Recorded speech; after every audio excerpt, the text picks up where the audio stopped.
Welcome to the fantasy audiobook. In Konoha, Ashura Chakra is dropped at the beginning. Chapter 81. The next morning, Yagayu slept until about 9 o'clock before waking up. This is a very rare thing for him who gets up for early training every day. At this time, Shang Phosphorus and Yuhi Hong had already gotten up. Yagayu-kun, breakfast has been prepared for you. After Yagayu had finished washing and came out, Shanglu immediately went to the kitchen to take out the covered plate. Thank you for your hard work, Shang Phosphorus. Yagayu smiled and nodded, then ate the breakfast carefully prepared by Shanglu. While Yagayu was having breakfast, Yuhi Kurenai said, "Last night, Tsunade-sama said that we should go back with Jiraiya-sama. What do you think, Yagayu?" Yagayu took the milk from Koro, took a sip and said, "I think it's okay. If Jiraiya-sama is the guarantor, Koro may be able to skip the review process." "I think so too." Yuhi Hong nodded in agreement. Although the time she spent with Shanglu was short, it was enough for her to see Shanglu's character and conduct. This girl is just like those orphans in small countries, they are all children with tragic fate. Different from those orphans from small countries, Shang Phosphorus has an extraordinary background, and he has not had a twisted personality until now, which is commendable. Last night, she took care of herself to the extreme. She even gave her the room and went to sleep on the sofa in the living room. She obeyed Yagayu even more, as if Yagayu told her to die, she would commit suicide without hesitation the next second. Without any review, Yuhi Hong was able to confirm that there was nothing wrong with the aromatic phosphorus. If possible, Yuhi Hong did not want Karen to be censored by Konoha's torture department. Because that department is sometimes as dark as the Anbu. They may violently censor him, at least using illusions to hypnotize him, or at worst, they may forcefully read his memory. If it is not controlled properly, it may cause mental and brain problems. Kurenai Yuhi is just one of Konoha's Junin. She can't stop the village's review of Xionglan, and her influence is not big enough for the torture department to give her face. If Jiraiya had brought Shang Phosphorus back, it would be completely different. The other party is the direct disciple of the third Hokage, the teacher of the fourth Hokage, and one of the legendary Sannin. He is an existence that even the elite Jonin has to address as Sama. It was up to him to bring Shang Phosphorus back to the village. Even if the torture department examined Shang Phosphorus, it would only be a formality. So, after Yagayu finished his breakfast, the three of them walked towards the Yoshi Hotel that Shizune mentioned. Whoosh whoosh. However, before they arrived at the hotel, the sound of an instant breaking through the air reached their ears. Jiraiya, Shizune, and Naruto appeared in an instant. The three of them did not stop in front of Yagayu and the others, but quickly passed by them. Shizune's voice echoed in the air. "Yagayu, you came at the right time, hurry up and follow." Seeing the three people's hurried backs, Yagayu and Yuhi Hong couldn't help but look at each other and quickly followed them. Arriving next to Shizune, Yuhi Hong asked, "Miss Shizune, what happened?" Shizune said with a heavy face, "Tsunade-sama went to see Orochimaru alone."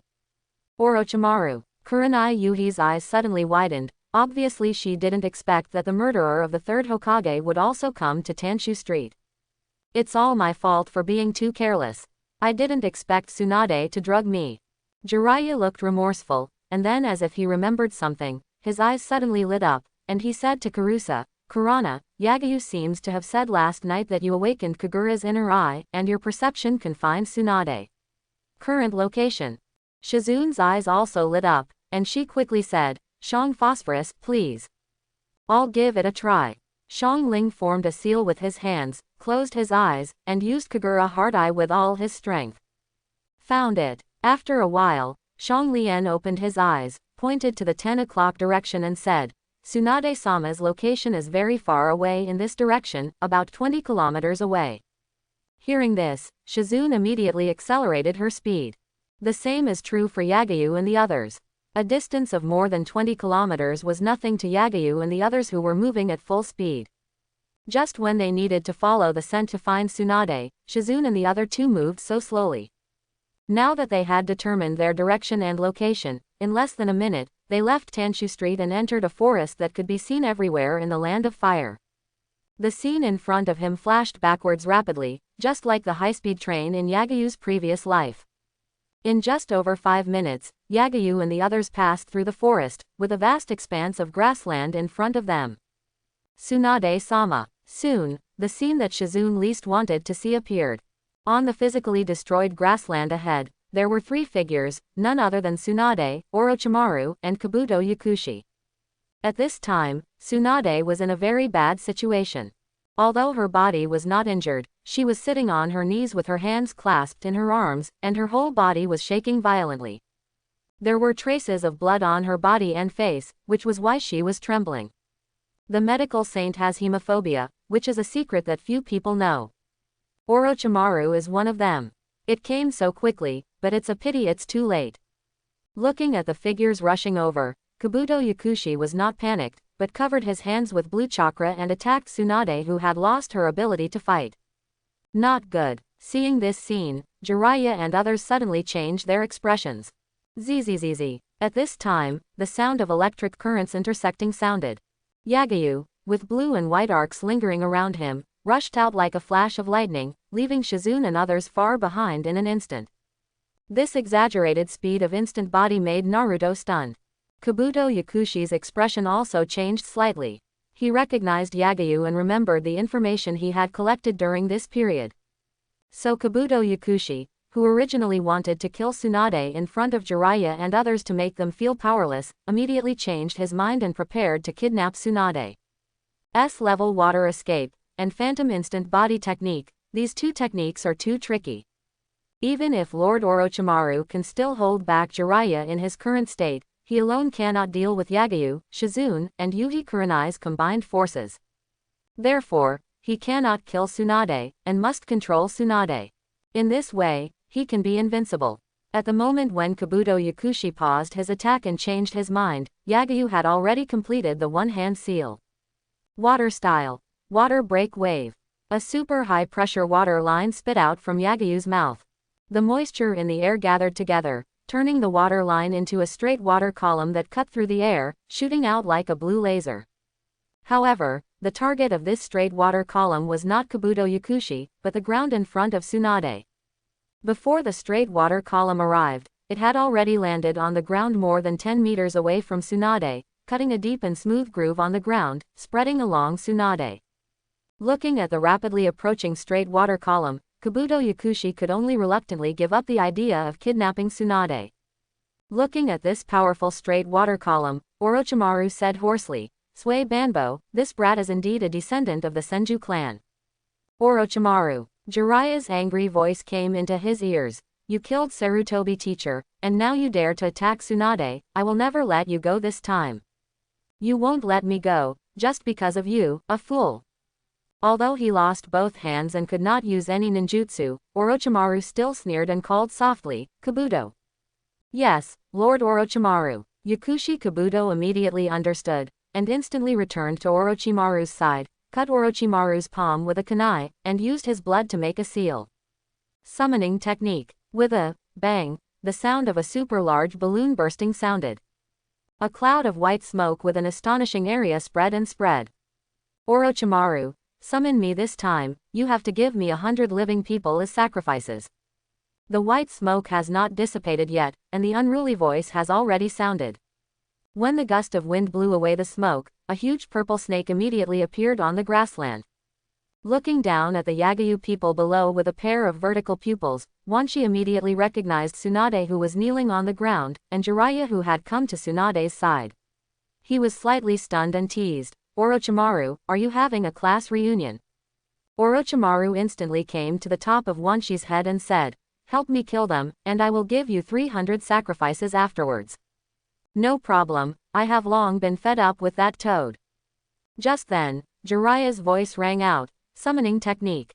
A group of equally large smoke spread, just when Orochimaru and Wanshi's faces became solemn, thinking that the opponents were Jiraiya and the toad. The smoke dissipated, and a small toad as big as a palm, which would have been thought to be a frog if it weren't for the toad's bumps on its back, immediately came into everyone's eyes.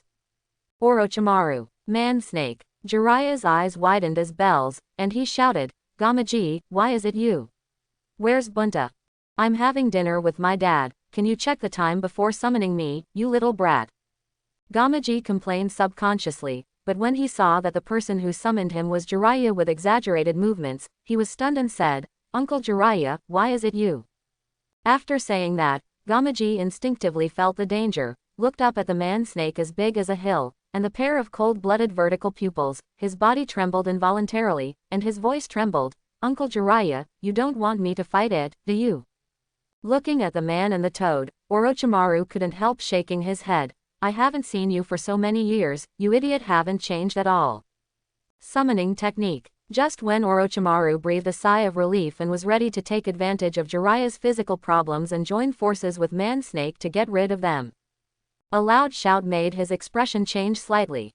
Naruto, who was standing next to Jiraiya, also used the summoning technique, and a cloud of smoke that was no less large than the Man-Snake appeared out of thin air. Orochimaru's face became solemn again, and he murmured, "The Nine-Tails Jinchuriki actually forgot about this kid." Just when Orochimaru and Man-Snake thought that they could not avoid fighting Jiraiya and Gamabunta, the smoke dissipated, and a yellow toad the same size as Gamakichi appeared on the grassland. Gama Dragon. Jiraiya widened his eyes again and called out the name of the toad. Like him, Naruto, who summoned the toad dragon, also had his eyes wide open. Naruto looked mad and said, "Why is there another little toad? Where is the big toad?" The actions of this master and apprentice made the battlefield, which should have been full of solemnity and killing, suddenly have a touch of comedy. Orochimaru and Manja were speechless. Even though they were as cold as they were, their mouths twitched slightly at such a scene. As an enemy, they were like this, not to mention the friendly Shizune and others. Yuhi Kurenai's forehead was full of black lines, and Shizune covered her forehead slightly. If it weren't for her respect for Jiraiya and the fact that it was Tsunade who caused Jiraiya to become like this, she really wanted to say, "Are you masters and apprentices here to make fun of me?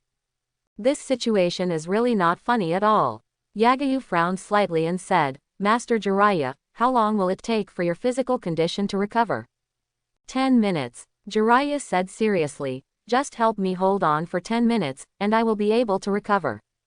10 minutes. Too long. Yagayu glanced at Tsunade, who was kneeling on the ground, her face full of fear and trembling, and suddenly stood up and said firmly, "In this case, let me protect Sister Tsunade."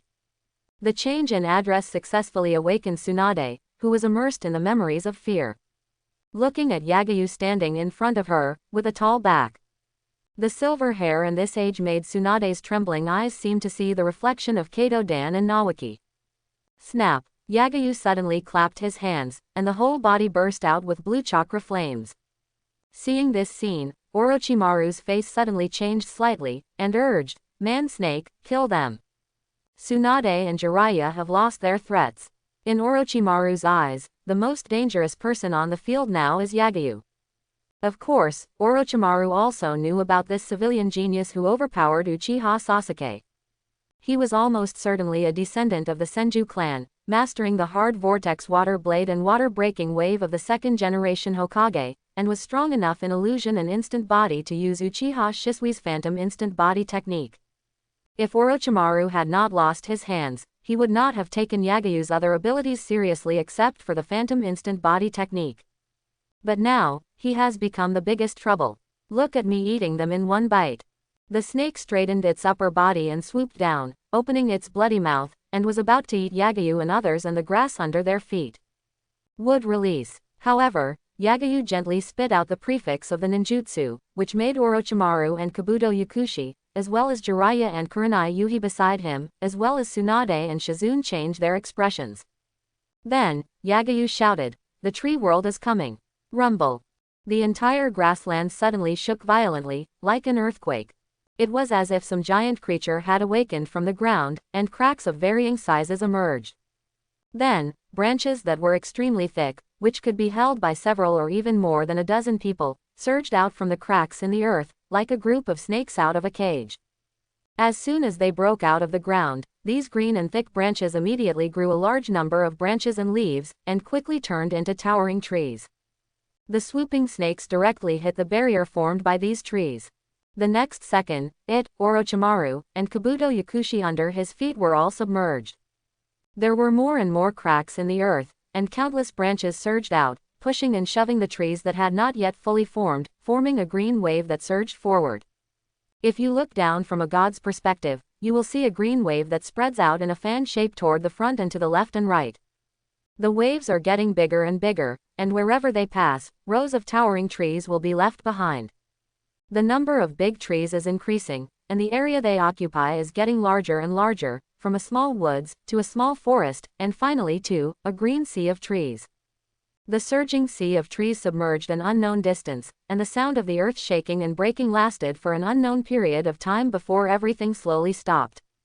At this time, Jiraiya and others were already dazed, and their mood was difficult to describe with words like turbulent waves. Looking at the vast grassland in front of them, which should have been a vast and endless forest, each tree was dozens of meters high, and a dozen people hugged the towering trees. They seemed to have a sound of breaking in their hearts, which was the shattering and reshaping of the worldview. Among the few people present, only Jiraiya and Tsunade were cage-level strongmen, but the most powerful person they had seen was Hanzo, who was called demigod. After all, when Hashirama Senju died, Tsunade was still very young. And after the establishment of Konoha, Hashirama Senju was synonymous with invincibility and was recognized as the god of ninjas in the ninja world. Except for Uchiha Madara and Kakuzu, no one dared to challenge him. So Tsunade had never seen Hashirama Senju perform wood release seriously since she was a child. Hanzo is very powerful. Even if Orochimaru, Tsunade and Jiraiya join forces, they are no match for him. Because they were defeated by Hanzo and won the title of Konoha Sannin, they became famous in the ninja world and are now called the legendary Sannin. However, Hanzo's strength is also limited. He does not have a technique with exaggerated range and amazing destructive power. If the current self faced the previous Hanzo, Jiraiya and Tsunade were confident that they would not lose to each other. The most powerful technique Jiraiya and Tsunade have ever seen is the tailed beast ball of Jinchuriki. That is a technique that can blow down a small hill with one blow, which is also the reason why Jinchuriki will become the strongest weapon of the ninja village. They thought that the tailed beast ball was already exaggerated enough. But compared with the sea of trees in front of them that turned the grassland into a forest, it is simply not worth mentioning. Let alone Yuhi Kurenai and Shizune, who are only Jonin in strength, the strongest in their eyes are the 5 Kage and the legendary 3 ninjas. They have never even seen the 5 Kage and the 3 ninjas take action. In Yuhi Kurenai's eyes, the most terrifying thing is the 9-tailed demon fox whose memory has become blurred during the 9-tailed rebellion. However, she only took a quick glance at the fox, which was also not worth mentioning compared to the forest in front of her. Not to mention Naruto and Karen. At this time, Naruto was already stunned, looking at the forest in front of him and completely speechless. In Naruto's eyes, Chidori and Rasengan are powerful enough, and their power can break a tree. But those are ordinary trees. And which tree in the forest in front of him is not the same as the towering trees in the Death Forest? At this moment, Naruto suddenly felt that Sasuke's Chidori and the Rasengan of the lecherous sage suddenly became shabby. The idea that he would be qualified to challenge Yagyu and might even win if he learned Rasengan also disappeared instantly. How could this be an opponent? It's okay, they've already escaped. Yagyu's voice broke the silence, but he secretly said in his heart, I let them run away. Gurgle. Jiraiya came back to his senses and asked a nonsense question with a trembling voice. Yagyu, where did you get your wood release? Obviously, Jiraiya's mind was no longer able to work. I awakened when I was 7 years old. Yagyu lied, saying a very sensitive year. Yuhi Kurenai also said with horror, Is this the trump card you have been hiding, Yagyu? Yes, Teacher Kurenai. Yagyu nodded and smiled. I'm sorry for hiding it from you for so long. Tsunade-sama, you. At this time, Shizune suddenly widened her beautiful eyes. Tsunade, who was kneeling next to him, slowly stood up and walked towards Yagyu with her head down. Looking at Tsunade coming, Yagyu said, Tsunade-sama, I. Before the next words came out, Yagyu was hugged by an arm. Call me sister, I like this name. Tsunade held Yagyu's head, rubbing his hair with her palms, and her eyes regained their brightness.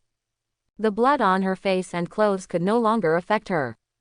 Tsunade, sister Tsunade. Yagyu, who was suffocating with his face buried in the greatest conscience of the ninja world, shouted vaguely. So good. Tsunade then loosened her hand that was tightening Yagayu's neck, held his head, and kissed him hard on the forehead. Tsunade then took off the necklace from her neck, hung it on Yagayu's neck, and smiled. This is a relic left by my great-grandfather, I will give it to you now. Without waiting for Yagayu to speak, Tsunade turned to face Jiraiya and others, and said firmly, I have decided, I will go back to Konoha and succeed, the 5th generation Hokage. At this moment, Tsunade said goodbye to the past completely. The people in the past can no longer be resurrected, but now there are people who need her protection more. For the sake of the person she cherishes now, Tsunade's love and anger instantly overcame her fear of blood. He awakened would release at the age of 7, but he didn't even know that he was guiding a Jonin. He didn't even dare to use the strongest wood release except for his second grandfather's water release. Tsunade felt extremely distressed by Yagayu's precocity and intelligence. Tsunade, whose important people have died, can choose to leave if she can't stand the darkness of the village, and turn a blind eye to it. But now, Tsunade has a new important person. This time, she must protect Yagayu, dispel all darkness for him, and let him thrive under her protection. Goodbye, break. Goodbye, rope tree. Tsunade, with extremely determined eyes, silently said goodbye to the two figures in her heart. In the eyes of Jiraiya and others, Tsunade's aura suddenly became sassy at this moment. Tsunade-sama. Shizun's eyes filled with tears of joy. Yuhi Kurenai looked at Tsunade with admiration. This is the idol of countless female ninjas, so handsome. After Jiraiya was slightly stunned, he also showed an excited smile and said, Tsunade, welcome back. The next day, 10 o'clock in the morning, Kaoru returned the house, went to Yoshi Hotel with Yagayu and Yuhi Kurenai, and met with Tsunade, Jiraiya and the others. Then a group of 7 people left Tanshu Street on foot. Why is it so difficult to condense the Rasengan with one hand? Along the way, Tsunade chatted with Yagayu about home affairs and wanted to know about her new brother's past. Jiraiya continued to teach Naruto the Rasengan. But no matter how hard Naruto tried, he couldn't condense the Rasengan with one hand. Even if he used the other hand to help, he could only produce a half-finished product. Holding the energy ball in both hands to attack the enemy, it doesn't matter if you can hit it. If the attack fails, it is simply creating a loophole for the enemy. Looking at Naruto who was practicing the Rasengan, Kurenai Yuhi seemed to have remembered something, and couldn't help but ask Yagayu, Yagayu, now that the spiral water spout you developed has been perfected, have you learned the Rasengan? Yagayu glanced at Naruto, nodded and said, well, I've learned it, it's quite simple. Yagayu, do you know how to raise the Rasengan? Naruto said with a surprised look on his face. Yagayu said, again and said, the principle of this technique is similar to that of the hard vortex water blade, but the difficulty of training is even simpler than the hard vortex water blade. At first, I just used the principle of the hard vortex water blade to develop my own weapon. Seal water release, and then teacher Hong told me the principles of the Rasengan, and I learned it quickly. After finishing speaking, Yagayu raised his right hand. Under the gazes of Naruto and others, a blue chakra cyclone quickly appeared in Yagayu's palm. The color of the cyclone is getting bluer and bluer, but it does not expand, but compresses to form an energy ball.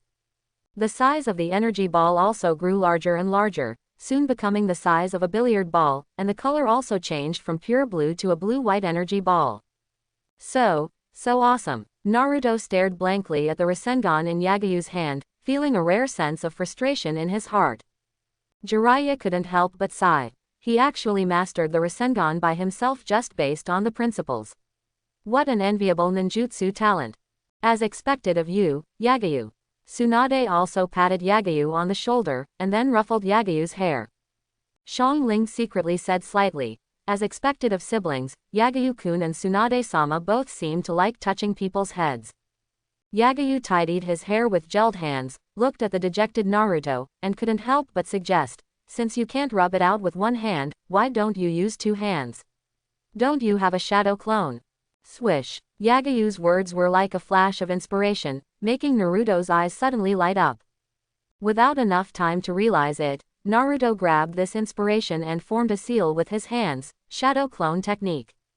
The smoke spread and the shadow clone immediately appeared next to Naruto. Naruto stretched out his palms, and the shadow clone's hands quickly rubbed his palms, condensing the chakra in his body and the chakra emerging from the palms of his original body. Soon, a blue-white energy ball appeared in Naruto's palm. Success! I succeeded. Seeing the energy ball in his hand that had not dissipated, Naruto immediately jumped up with a cheer on his face. Is this okay? Jiraiya had a look of astonishment on his face. He didn't expect that A-level Muji ninjutsu could be cheated like this. So awesome. Shizune and Kaoru looked at Yagyu with their beautiful eyes sparkling, and the latter made no secret of their admiration. Looking at the appearance of the two little girls, Yagyu felt a little embarrassed in a rare way. As God can tell, he just wanted to make up for Naruto, and he really didn't mean to use Naruto's original method to show off. But obviously, Jiraiya and the others didn't know, and they were all amazed by Yagyu's ninjutsu talent. Tsunade hugged Yagyu's neck again and said with a smile, as expected of us, he is a descendant of the Senju of the forest. His talent for ninjutsu is as good as that of his second grandfather. Jiraiya nodded in agreement. He has mastered so many high-level and secret-level water escapes at a young age, seemingly developed his own Muji water escape, and learned the Rasengan without guidance. This kind of ninjutsu talent is indeed comparable to that of the second generation who has developed countless ninjutsu. Naruto is very similar. Thinking of this, Jiraiya suddenly clicked his tongue, reached out and touched Naruto's head, and said with pity in his eyes, "The first Hokage suppressed the wood escape of the ninja world, and the second generation Hokage's water escape and ninjutsu talents this year is only 10 years old. 2 years old, Naruto. I'm afraid you won't be able to become the Hokage." Naruto was stunned for a moment, then looked at Yagyu with wide eyes, and said in astonishment, "Yagyu, do you want to be the Hokage?" Of course. Before Yagyu could speak, Tsunade put her arms around his neck and said to Naruto, "When I go back to Konoha, I will pave the way for Yagyu. He will be the future 6th generation Hokage." This, Naruto was at a loss, with a blank look on his face. Becoming Hokage is his dream, and he will achieve it no matter how difficult it is. But if his opponent is Yagyu, does he really have hope? Looking at the confused Naruto, Jiraiya couldn't help but pat his head and scolded, "It's just that a strong competitor has appeared, and I don't know how many years it will take. Are you ready to give up? The dream of Hokage is so cheap. It hurts, you lustful immortal." Naruto covered his head and cried out in pain, then looked at Yagyu with firm eyes and said, "Even if the opponent is Yagyu, I will not admit defeat. Becoming Hokage is my dream, and I will unswervingly realize it. This is my ninja way." Looking at Naruto who rekindled his fighting spirit, Jiraiya couldn't help but smile with relief on his face. He said the words just now on purpose. The purpose is to make Naruto choose Yagyu as his competitor and the goal to pursue. Yagyu is too good as his most proud disciple.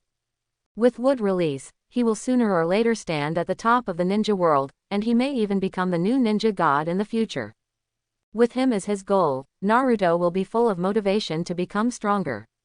No matter who becomes the Hokage in the future, they are all towering trees that protect Konoha. Yagyu didn't know Jiraiya's thoughts. At this time, he was hugged by the neck, half of his face was pressed against Tsunade, the greatest conscience in the ninja world, and he was immersed in Tsunade's words just now.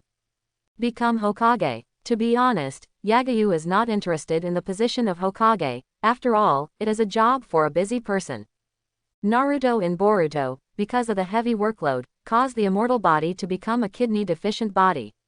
He stayed in the Hokage office every day, and finally went home and fell asleep on the bed. Even on his daughter's birthday, he only sent a shadow clone back. Yagyu doesn't want to live that kind of life. But it has to be admitted that the position of Hokage is still very special and important. The ninja world is a one-country one-village system. The Hokage and the daimyo are actually on equal footing. The former is responsible for training the armed forces, while the latter is responsible for finances. If both sides are short of personnel, they are eligible to appoint new Hokage and daimyo. Of course, this is not the key point. The key point is that if Yagyu becomes Hokage, he will be the leader of all ninja clans, and he will be the daimyo of Konoha. As a descendant of the Hokage and the Senju clan, no one should stop Yagyu from expanding the family, right? Tsunade should also agree and support his ambition, right? In this way, can he openly shout that sentence, "I want it all"? When Yagyu thought of this, he felt a heartbeat. It seems that it is not impossible to become the 6th generation Hokage. Looking at Naruto with a firm look in his eyes, Yagyu suddenly remembered a famous stock with a bad taste. If he becomes the Hokage, and Naruto is still so willful and ignores the rules, can he scold him with a stern face, "Naruto, I am the Hokage"? Will Naruto, who is scolded and stopped, shout, "Yagyu, you will regret it"? Then walk out of the Hokage's office and slam the door shut. Jiraiya-sama, welcome back. Tsunade-sama. 3 days later, Yagyu and his party of 7 finally returned to Konoha. The 2 great gate gods, Komatsuki Izumo and Kokotetsu, were still on duty at the gate today. They were taking a nap, and the first thing they noticed was Jiraiya, who was 1.91 meters tall and very rare in the ninja world. After they greeted Jiraiya, they noticed Tsunade, who walked from behind to Jiraiya's side with a swaying feeling. Looking at Tsunade, who was only much more mature than she was a dozen years ago, but still beautiful, Komatsuki Izumo and Kokotetsu suddenly widened their eyes and looked shocked. "I haven't been back for many years, and the village still looks the same." Tsunade raised her hand to her forehead, looking at the end in front of her, which was the location of the Hokage Rock, and the Hokage building that stood out in Konoha, and said with a slight smile on her lips. Then, Tsunade looked at Komatsuki Izumo and Gang Zidetsu with their mouths wide open, and said with a smile, "Strange faces, they should be the new generation when I was still in the village. Please help me register." "Yes, Tsunade-sama," Kamizuki Izumo and Gang Zidetsu shouted excitedly. Tsunade is not only the idol of countless female ninjas in the ninja world, but also the dream goddess of countless boys. There are countless male ninjas who have been saved by her, and all of them are her fans. Strong and beautiful women, no matter in which world, are popular with both men and women. Soon, Komatsuki Izumo and Gang Zidetsu completed the registration for Tsunade and others. After many years, Tsunade returned to Konoha again. And her proud figure, and Jiraiya next to her, soon caused a sensation in Konoha. Topics such as Princess Tsunade, the granddaughter of the 1st generation of Hokage, the legendary 3 ninjas, and the medical master, are also rapidly sweeping the entire Konoha. This news was a powerful shot of adrenaline for Konoha, which had lost the 3rd Hokage. It instantly restored the confidence of Konoha, which was in a state of panic due to the deliberate incitement of some people. The haze that had shrouded Konoha began to slowly dissipate. When the top leaders of Konoha announced that Tsunade would succeed the 5th Hokage, the sun would completely dispel the haze and shine on Konoha again, allowing this earliest established ninja village to officially enter a new chapter. "Yagyu, come and help me clean up with Karen later, and stay for dinner tonight." "Okay, Sister Tsunade." After returning to the village, Tsunade took Shizune straight to the Hokage building. However, before parting with Yagyu and Karen, Tsunade gave them a warning. Yagyu naturally nodded. He was eager for Karen to get closer to Tsunade, and even had some thoughts. "Goodbye, Teacher Hong. Goodbye, come and spar with the teacher when you have time." "No problem." At a certain crossroads, Yagyu and Karen parted ways with Kurenai Yuhi, and then took Karen back to her home. "Is this Yagyu-kun's home? It's so big." Looking at the 2-story independent house with a small yard in front of her, Karen's beautiful eyes shone with dazzling light, full of longing for the future life. Yes, Karen will live in Yagyu's home. Tsunade did not ask Karen to come and live with her, but very much agreed with Yagyu's arrangement for Karen. Just like Kurenai Yuhi could see Karen's personality and character at a glance, Tsunade could also see Karen's dependence on Yagyu at a glance. During the war, many orphans were like Karen after being redeemed. Even Uzumaki Kushina, after being rescued by Minato Namikaze, soon changed her appearance. In Tsunade's eyes, this is a good thing. Given Karen's reliance on Yagyu, she will definitely be as good an assistant as Shizune in the future if she is properly trained. No, at her age, she has awakened 2 unique abilities, physical healing and Kagura's mind's eye. As long as she is taught the Uzumaki clan's sealing technique, her own medical ninjutsu, and the Senju clan's chakra burst, Karen will be better than Shizune. With Karen's assistance, Yagyu will have a completely trustworthy assistant in the future when he succeeds the 6th Hokage. However, Tsunade didn't know that Yagayu's ambitions were a bit big, and he had a lot of assistant's wings. Welcome to my home, Karen. Yagayu opened the door, turned around and touched Karen's head, and smiled. From now on, this is also your home. Yeah, Karen nodded excitedly, her voice trembling slightly, and said, I will definitely take care of this place, Yagayu-kun. Then I'll have to trouble you in the future. Taking Karen to the second floor, Yagayu gave Karen the room next to the main room. Since the Ino girls would help Yagayu clean up every time they came, the room next door was also very tidy and only needed to be tidied up a little before it could be used. Next, Yagayu took Karen out to buy new bedding and daily necessities, and let her get familiar with the surrounding environment. After Karen made the bedding and hung all the clothes she brought from Tansho Street in the closet, Yagayu suddenly smiled and said, Karen, come with me. I'll take you to meet some friends. Okay. Karen nodded vigorously, walked over and looked up and asked, is it the friend you mentioned a few days ago, Yagayu-kun, who has the same excellent chakra control talent as me? Well, besides her, there are a few other people. They are all girls with good personalities. You two will definitely get along well. Hehe, I will definitely become good friends with them. Yagayu subconsciously used a head-patting move on Karen, which made her enjoy her face and smile like a nympho. Karen, who put herself in a very low position, has a personality like Hinata and a lady like Sakura. Not only does she not dare to take the initiative, she has never thought of competing for Yagayu.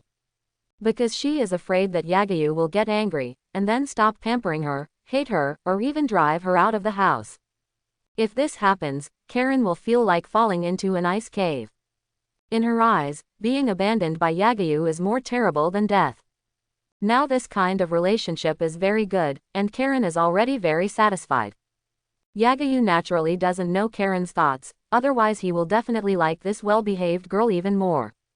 Taking Karen out of the house, Yagayu came to the gate of a clan land with an astonishing area. On the plaque of the door, there are two big characters written, Hyuga. Yes, Yagayu brought Karen to the Hyuga clan. He said to the two guards who were wearing ninja forehead protectors, which should be used to cover the caged bird, I am Yagayu, a Konoha genin, and Hinata's companion. I want to find Hinata for something. The two guards looked at each other. Then, a guard nodded to Yagayu and said, please wait. After that, he walked in, obviously reporting to someone. Not long after, the guard came out and became respectful to Yagayu. He raised his hand and said sideways, please come in, the clan leader is waiting for you. Hearing this, Yagayu was a little surprised. He thought that Hyuga Hiyashi would only agree to Hinata going out and let Hinata follow the guards out, but he didn't expect that the clan leader of the Hyuga clan actually wanted to see him. Is Hyuga Hiyashi too well informed? He knew that Yagayu was next to Tsunade as soon as Tsunade came back. Or has he been paying attention to Yagayu and valued him for a long time? After analyzing it in his mind, Yagayu nodded and said, thank you for your help. Taking Karen and following the guards, Yagayu shuttled through the Hyuga clan's territory. It was his first time here, and the evaluation was amazing. Although the Hyuga clan was not as excluded as the Uchiha clan, not only did the clan move from the central street of Konoha to the vicinity of Nanhi River, but because it was a little far from the central street, they had to trade on their own in the clan territory and had a commercial street. But the area of the Hyuga clan's territory was not much smaller than that of the Uchiha clan. There were a large number of buildings standing here, with various styles. However, the deeper you go, the older the style of the buildings, and there are walls inside the walls. Obviously, they are all the residences of the main family of the Hyuga clan and some big figures. Along the way, Yagayu also saw a large number of members of the Hyuga clan. Some of them had smooth foreheads, some wore forehead protectors, or tied their foreheads with bandages, or had long bangs, and the identities of the main family and branch families were clear at a glance. At the same time, there were also pairs of white eyes cast at Yagayu, making Yagayu suffer from white eyes. These white eyes were full of scrutiny and curiosity. After all, except for some big figures, few outsiders can enter the Hyuga clan. Especially outsiders as young as Yagayu. Of course, there are also many members of the Hyuga clan who recognized Yagayu, or knew that this boy was the companion of the eldest lady, or knew that Yagayu was suspected to be a descendant of the Senju clan. Not only did he master the hard vortex water blade of the second-generation Hokage, but he also used Uchiha Shisui's Phantom Instant Body technique in the official match of the third exam of the Chunin exam. The other party seems to be the chief student. With such strength and achievements, when Konoha resumes operation, if nothing unexpected happens, a new face will appear in the circle of Konoha Chunin. Soon, Yagayu came to the outside of a house with a wall and a yard, full of ancient style. At the door, a short figure was already standing at this time. The guard walked over and said respectfully, "Second miss. Well, you can go down." Hanabi, wearing a yellow kimono with a flame pattern, looked like a little adult and said seriously. Yes. The guard nodded and returned along the same path. However, after the guards left, Hanabi did not take Yagayu and Karen in, but walked in front of Yagayu, looked up at Yagayu who was nearly 40 centimeters taller than her, and asked with a stern face like her father, "Are you my sister's companion?" Looking at Hanabi pretending to be serious, Yagayu couldn't help but squat down, his eyes were level with hers, and smiled, "Yes, are you Hinata's sister?" Hanabi did not answer, but continued to ask, "Did you instruct Ino's sister who often came to play with my sister before?" "Yes, I asked Ino to come. In other words, my sister has not graduated yet, but she knows those ninja schools that don't teach water and medical ninjutsu." "You taught her sister?" "Yes, what's wrong?" Then, Hanabi's tone suddenly became hesitant, and her eyes that were originally looking directly at Yagayu became evasive like her sister. She subconsciously glanced to the side and whispered, "Can you teach me?" "Father and sister, they are unwilling and don't have time to teach me these." Looking at Hanabi who suddenly changed from serious to cute, Yagayu felt like his heart was shot by an arrow. Because of the later period of Shippuden and Boruto, he was already full of affection for Hanabi, the first goddess of Boruto, and finally understood why every man has a loli in his heart. This is too cute. At the first meeting, Yagayu was captured by his future sister-in-law. So, Yagayu smiled and teased, "It's okay to teach you, but you call Ino sister, what should you call me?" "Oh, Oni-chan." Hanabi lowered her head and pointed her fingers like her sister, and called out this name with a blushing face. So good. Yagayu finally couldn't help it, stretched out his hand to pick up Hanabi, and then walked into the patriarch's house of the Hyuga clan. "Ah," Hanabi exclaimed, subconsciously hugged Yagayu's neck, feeling a little strange and at a loss. Being trained as the heir of the main family since she was young, Hanabi has not been hugged by Hinata Hiyashi since she gained self-awareness. This is the first time she has been hugged by a man since she can remember. Hanabi's first reaction was that his arms and chest were hard and strong, unlike her sister's hug. The smell was also different from her sister's body fragrance, but it was not unpleasant. Seeing that Yagayu was about to reach the real door, Hanabi had no time to feel it, and hurriedly said, "Oni-chan, put me down quickly, otherwise my father will see it." "Okay." Yagayu did not push his way into the door for the first time. After putting Hanabi down, he took out a small scroll from his body, stuffed it into Hanabi's sleeve, and said, "This is a gift from Oni-chan to you. Read it secretly and don't tell others. If you don't understand something, ask me later." "Yeah, thank you Oni-chan." Having received a gift just after meeting each other, and having each other's little secrets, Hanabi immediately liked Yagayu very much. At the same time, she was also curious about what was in the scroll. This thing is nothing else but the yin seal that Yagayu has copied several times by hand and is ready to give to Yuhi Kurenai and Hinata. Women can't refuse it at all. Although Hanabi doesn't know the importance of eternal youth, the storage chakra of the yin seal will definitely make her feel extremely happy. Even if this S-level sealing technique is not something she can learn at her current age, Hanabi will definitely work hard to practice it. After all, the sooner she masters it, the more chakra she will store in the future and the stronger her strength will become. When she encounters a problem, she will definitely come to Yagayu. This is the bond that Yagayu uses to build a good relationship with his future sister-in-law and maintain contact. With this thing, it is easy for Yagayu, as a cultivation master, to control Hanabi and make her call her Oni-chan. Like the test of Naruto in the game Ninja Ultimate Storm, that is impossible. "Hello, uncle." Under Hanabi's guidance, Yagayu soon met the head of the Hyuga clan, his future father-in-law. Looking at Hyuga Hiyashi, who was wearing a white kimono and had a serious face, Yagayu bowed politely. Well, sit down. Although Hyuga Hiyashi had a blank expression on his face, he did not look at Yagayu badly, and seemed to be maintaining the dignity of an elder. He knelt in front of a tatami tea table and raised his hand to signal Yagayu. Yagayu was not used to such etiquette, but he still came to the futon opposite Hyuga Hiyashi and knelt down. Hanabi pulled Karen's sleeve and asked her to sit on the other two sides of the tea table with her. Can you drink tea? Hyuga Hiyashi asked while making tea with the kettle that had just boiled. Yagayu shook his head and said honestly, no, I hate sour and bitter things. Well, at your age, you are not suitable for tea. Hinata Hiyashi nodded, then washed the tea set and poured a cup of boiling water for Yagayu and the other two. After making tea for himself, Hinata Hiyashi suddenly put his hands on his legs, bowed slightly to Yagayu and said, thank you for taking care of my daughter in the past few years. You are polite, uncle. Yagayu was a little flattered, and hurriedly returned the greeting. Hinata Hiyashi's attitude was unexpectedly good, but it also showed that Yagayu's plan was very successful.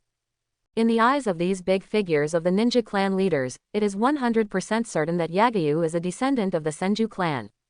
Maybe they already knew who the candidate for the 5th generation Hokage was, and even the news of Tsunade's return to the village had reached their ears.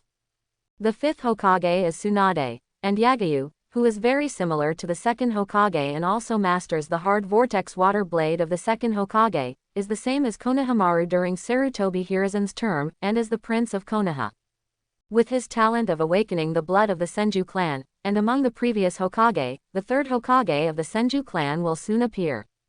As long as Yagayu does not die prematurely and successfully realizes the talent of the Senju bloodline, he will most likely be the 6th Hokage, or the 7th Hokage. It is very normal for Hyuga Hiyashi, who knows the influence of the Senju clan on Konoha and how much power the Hokage has, to have this attitude. Thinking of this, Yagayu couldn't help but smile secretly in his heart. Just because Tsunade is about to succeed the 5th Hokage, his attitude has become so good.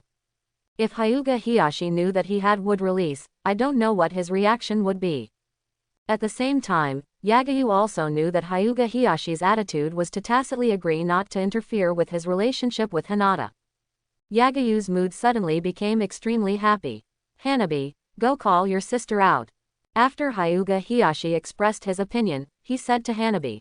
Yes, father. Hanabi immediately responded and got up and left. Next, Hyuga Hiyashi continued to find topics to chat with Yagayu. Thank you for showing mercy to Neji during the Chunin exam. Because of his father, I owe this nephew a lot. You are polite, uncle. Hinata and I are companions. Not to mention that Neji is her cousin, he is also a ninja of our Konoha. Of course, I can't kill him. Even so, I still want to thank you for giving me this opportunity to repair my relationship with Neji. Although I don't know what happened, I still congratulate you uncle for being able to reconcile as before. By the way, who is this? Hyuga Hiyashi suddenly changed the topic cleverly and looked at Karen who was kneeling obediently on the left. Seeing Karen's bright red hair, and the chakra and life breath that can be sensed even without opening the Byakugan, the eyes of the Hyuga clan flashed with a gleam of brilliance and they had a bold guess in their hearts. Yagayu's next words confirmed his guess. Her name is Karen, and she is a descendant of the Uzumaki clan. She is my distant blood relative. I see, I didn't expect that clan still has descendants, that's great. Hinata Hiyashi sighed in realization, but was secretly happy in his heart. Yagayu is indeed a descendant of the Senju clan, and there are descendants of the Uzumaki clan around him. It seems that it is not a coincidence that they came back with Tsunade and Jiraiya. Their relationship is not a strange clan relationship. Maybe Yagayu's existence has long been known to Tsunade. The 2nd generation Hokage's water escape, whether it was inherited from the family or sent back by Tsunade by unknown means, shows that Yagayu has a special relationship with her. His statement just now was indeed correct. Hello, my name is Karen. Seeing the gaze of Hyuga Hiyashi, Karen immediately greeted the powerful Hyuga Hiyashi nervously. Karen, who had not read many books, had no idea about the world of adults. Not to mention her, even Yagayu, who had lived 2 lives, was having a headache now. He hated this kind of communication method, but he had to cooperate. When Yagyu thought about becoming the 6th Hokage in the future, this kind of communication method would become the norm, and he felt like vomiting. Or the strength is not good enough. If he became the new ninja god, there would be no need for so much nonsense, and he could just become a one-man show. Fortunately, this kind of communication ended quickly. Father, Yagyu-kun. Hinata, who was also wearing a white kimono, came to Hinata and Yagyu together with Hanabi, and greeted them politely. Well, Yagyu is here to see you. You entertain them on my father's behalf and don't embarrass the family. Hinata Hiyashi said with a serious face. Yes, father. Hinata immediately nodded obediently. You young people, let's talk. You don't need to tell me if you go out. Hinata picked up the teacup and drank it all in one gulp, then bowed slightly to Yagyu, stood up and left. But he didn't ask Hanabi to leave, so Hanabi stayed. After Hinata and Hinata's chakra was far away, Yagyu immediately changed from kneeling to sitting cross-legged, as if he was relieved of some burden, and joked to Hinata, Uncle's aura is really strong, in this regard Hinata, you better than me. PFF'd. Hinata's eldest lady manners were instantly broken. Hanabi also sat cross-legged next to Yagyu, looking at Yagyu with sparkling beautiful eyes and said, Oni-chan, you are so awesome. This is the first time I have seen such a father. Really, I think my uncle is a nice person, but he is too serious. Yagyu took the opportunity to pinch Hanabi's face. Hanabi did not reject his behavior. As a precocious genius, Hanabi is a girl with strong self-esteem and unwilling to admit defeat. But at the same time, she also has Mu Chang's hidden attributes. The training she received from Hinata and Hinata since she was a child made her look down on Konohamaru and other peers who liked to cause trouble. Her hobby was also practicing with her father. But one thing is different from the original work, that is, Hanabi has never defeated her sister who is 5 years older than her. Hinata, who has been training with Yagyu and the others since childhood, is completely different from the normal person when fighting. When it came to taijutsu fighting, Sakura and Ino never defeated her once. Even her best friend didn't let it go, so of course Hinata wouldn't let it go when dealing with her own sister. If it were a duel without rules, Hinata, who mastered medical ninjutsu, could even inject chakra into her sister's body. It doesn't matter if you are injured anyway, as long as you can be cured. This is a sentence that the 3 Ino girls learned from Yagyu, and it is also the result of Yagyu's training. After Yagyu mastered medical ninjutsu, he often injured the 3 girls in taijutsu fighting, allowing them to adapt to the pain at a very young age. That's why Sakura didn't panic at all when she was beaten by Jin until her nose was bruised and her face was swollen. So in addition to his father, Hanabi also admires Hinata very much. Especially when he saw that his sister would go to the gym to practice every time she came back, or use fish to practice medical ninjutsu, and mastered the shadow clone technique before graduating. Hanabi was even more full of Hinata's friend circle, curious. After Yagyu and the others reached 6th grade, Hanabi knew about Yagyu's existence. There was no way around it. The 3 Ino girls were so famous in the ninja school that they were regarded as public enemies by countless girls. Hanabi, who had just entered school, saw 3 girls surrounding Yagyu more than once. From that moment on, Hanabi paid attention to Yagyu. When getting along with Hinata, Hanabi also tested her sister's skills in ninjutsu, which were all taught by Yagyu. More than a month ago, after learning that Neji's brother was defeated by Yagyu, Hanabi became more curious about Yagyu, and at the same time, she also developed a trace of admiration that she was unaware of.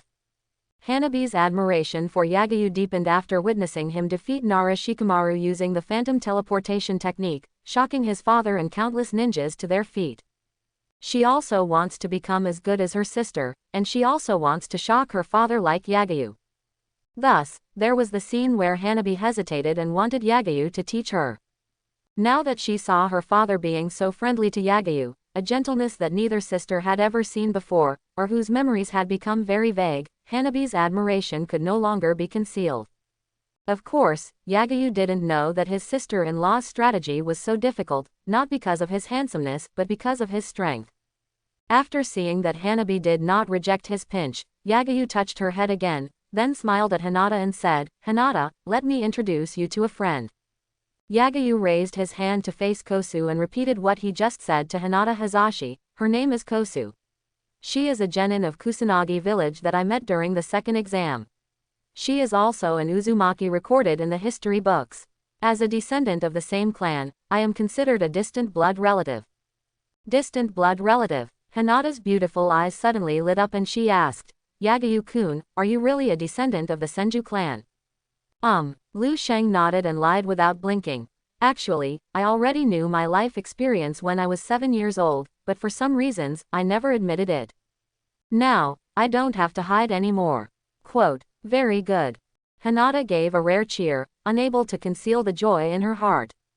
Just like what she said during the elimination round, if Yagayu is really a descendant of the Senju clan, then she really has a chance to be with Yagayu-kun. No wonder his father's attitude was like this just now. It turned out that he had already confirmed Yagayu-kun's identity. Does that mean that his father actually approves of his relationship with Yagayu-kun? Thinking of this, a blush appeared on Hinata's cheeks, and her body temperature rose rapidly. Then, in order to divert her attention, she knelt on the tatami and bowed to Karen. Hello, my name is Hyuga Hinata, please give me your guidance. Hello, my name is Karen, please give me your guidance. Karen hurriedly returned the greeting, as nervous as when she faced Hyuga Hiyashi. There was no way. Hinata's temperament as a lady just now made her heart full of pressure and shame. Are all the friends of Yagayu-kun such noble ladies? As an orphan from the small ninja village, she is not at the same level as them. Do they really think highly of herself and are willing to be friends with her?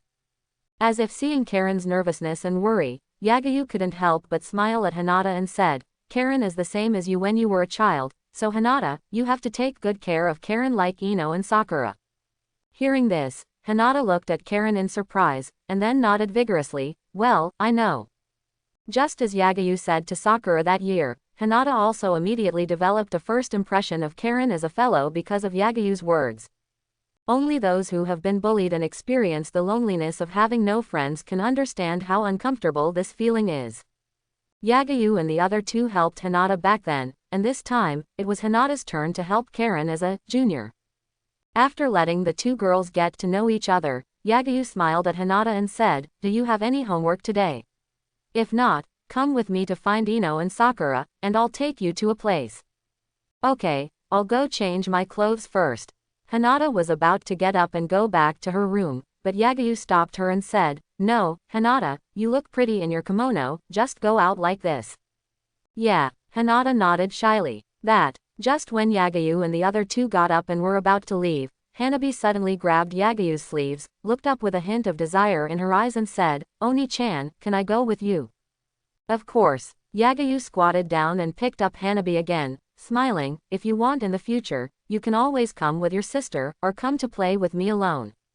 Yeah. And this time, Hanabi didn't let Yagayu put her down, but took the initiative to hug Yagayu's neck, nodded repeatedly, and showed a big smile on her cute little face full of baby fat.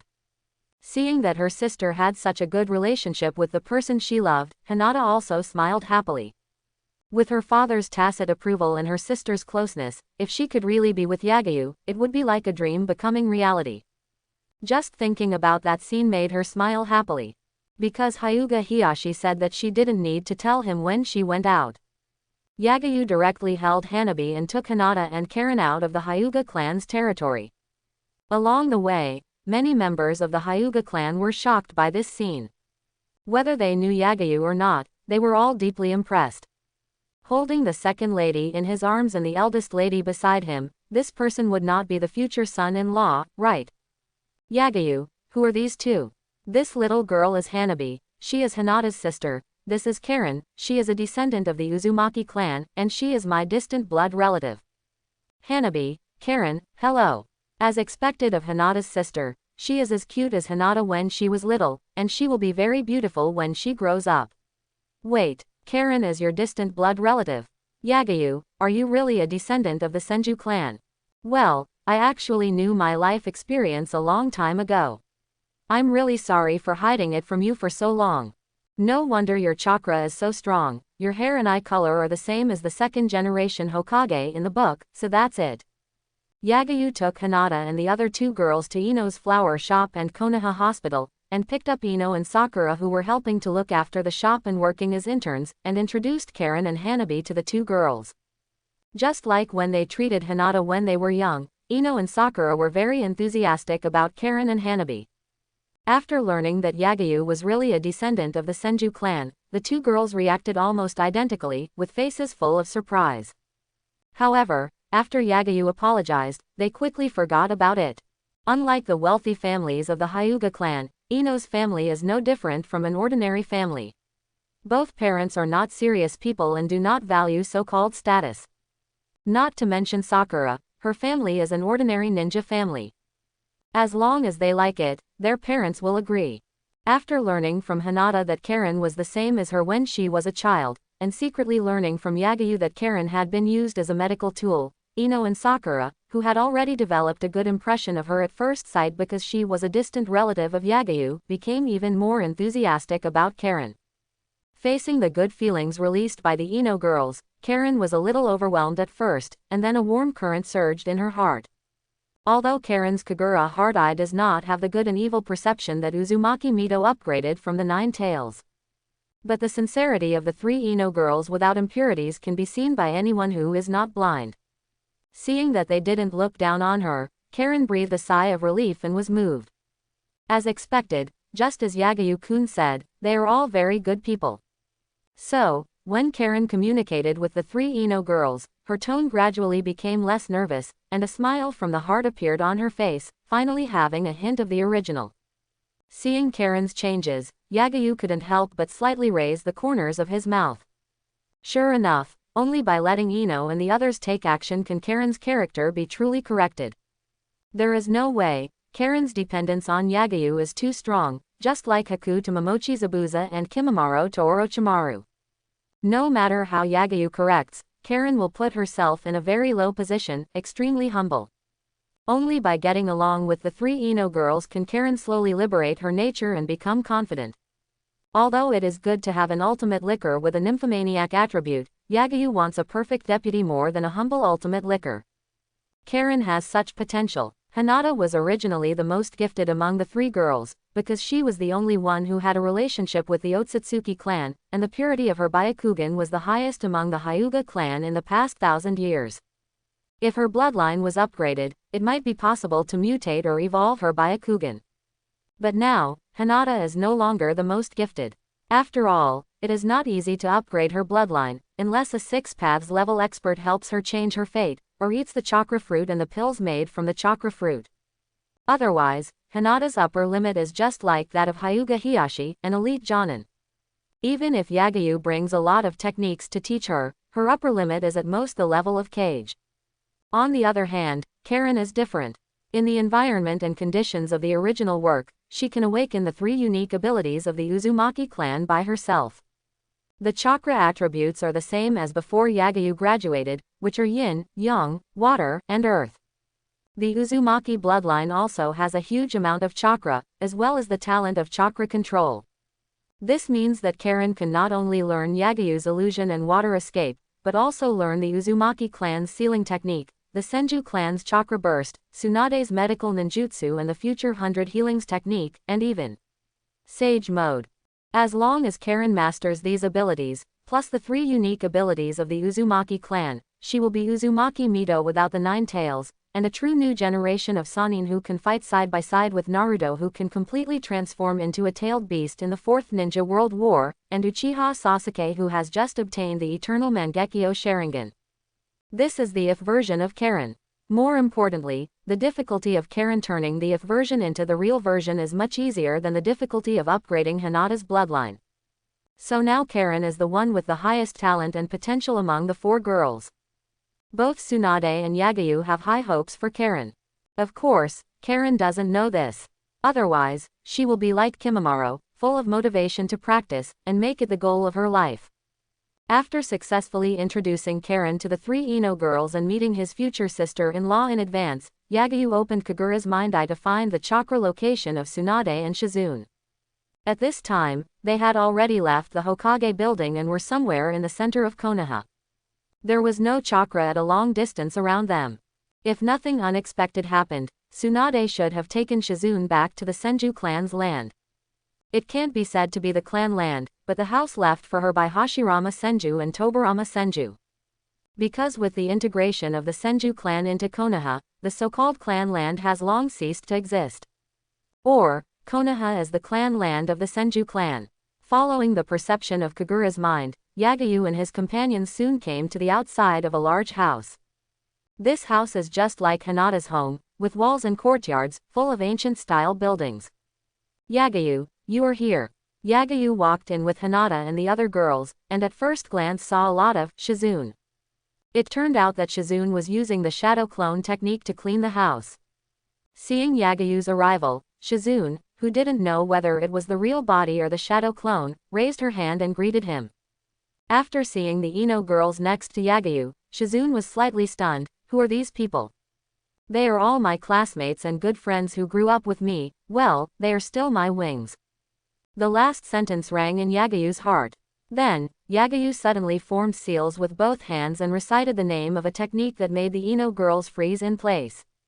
Wood release. Multiple wood clone technique. There was no sound like a balloon bursting, but green branches extended from Yagayu's body. After the tail of the branch fell off, the branches were engraved with Yagayu's outline at a speed visible to the naked eye, and then slowly emerged with other colors, and finally turned into more than 20 clones that looked exactly like Yagayu. Wood release. At this time, the expressions of the three Ino girls and Hanabi were already stunned. Just as Yagayu said to Naruto, the legendary three ninjas are the big figures in the second-year historical celebrities. And the first person in the first-year historical celebrities is the god of ninjas, Hashirama Senju. As long as you enter the ninja school and read history books, you will know the first-generation Hokage, Hashirama Senju, and the legendary blood limit, wood release. Wood release is called the legendary blood limit because, apart from the first Hokage, no one else in Konoha has it. And now, they actually saw this legendary blood limit from Yagayu. Yagayu. Ino, who was the first to come to her senses, began to stutter. Is this why you have been hiding your identity? Yeah, Shikamaru said that you suddenly became confident. Is that the reason? Yes, I had awakened wood release at that time. Hiss. Seeing Yagayu nod in acknowledgement, Ino couldn't help but take a breath. Wow, so awesome. Sakura and Hinata were amazed. As for Hanabi, she looked at Yagayu with shining eyes. At this moment, even Hanabi herself didn't realize that she was almost becoming the little fangirl she looked down on at school. If she noticed, she would definitely understand why those girls admired those handsome and powerful boys so much. Yagayu, who was already extremely outstanding, now revealed his wood release, just like the morning sun, suddenly turned into the noon sun, so dazzling that it would hurt your eyes just by looking directly at it. Help with the cleaning first, and I will introduce you to a big shot later. Looking at the Ino girls standing there in a daze, Yagayu woke them up, and then helped Shizune clean up with the wood clone. The Hinata girls who were pulled back to their senses also quickly calmed down and used the shadow clone technique to join in. With the concerted efforts of Yagayu's multiple wood clones and the shadow clones of the girls, the mansion that had been uninhabited for many years and covered an astonishing area was quickly cleaned up by them. At this time, it was already dusk. While Yagayu and the others were resting, Shizune went out to buy vegetables and came back. Yagayu, Karen, you are here. When night fell, Tsunade, who had been staying under the mansion with Chakra and didn't know where it was, finally appeared in front of Yagayu. Like Shizune, Tsunade greeted Yagayu and Karen first, and then her attention was drawn to Hinata and the other girls. Tsunade first noticed Hinata and Hanabi's white eyes, and then noticed the appearance of the three Ino girls. She immediately looked at Yagayu with an intriguing smile on her face and asked, Yagayu, won't you introduce me? Tsunade. Lady Tsunade. Before Yagayu could speak, she saw the Ino girls showing stunned expressions again.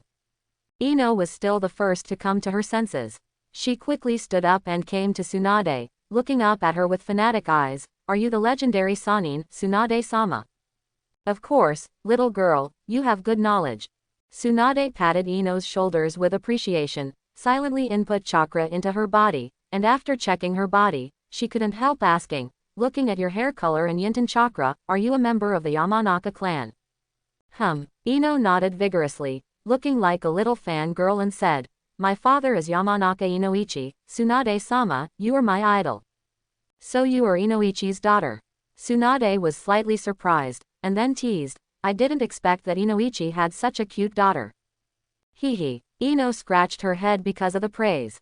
At this time, Sakura, Hinata, and Hanabi also came over. Their eyes were full of enthusiasm and admiration like Ino.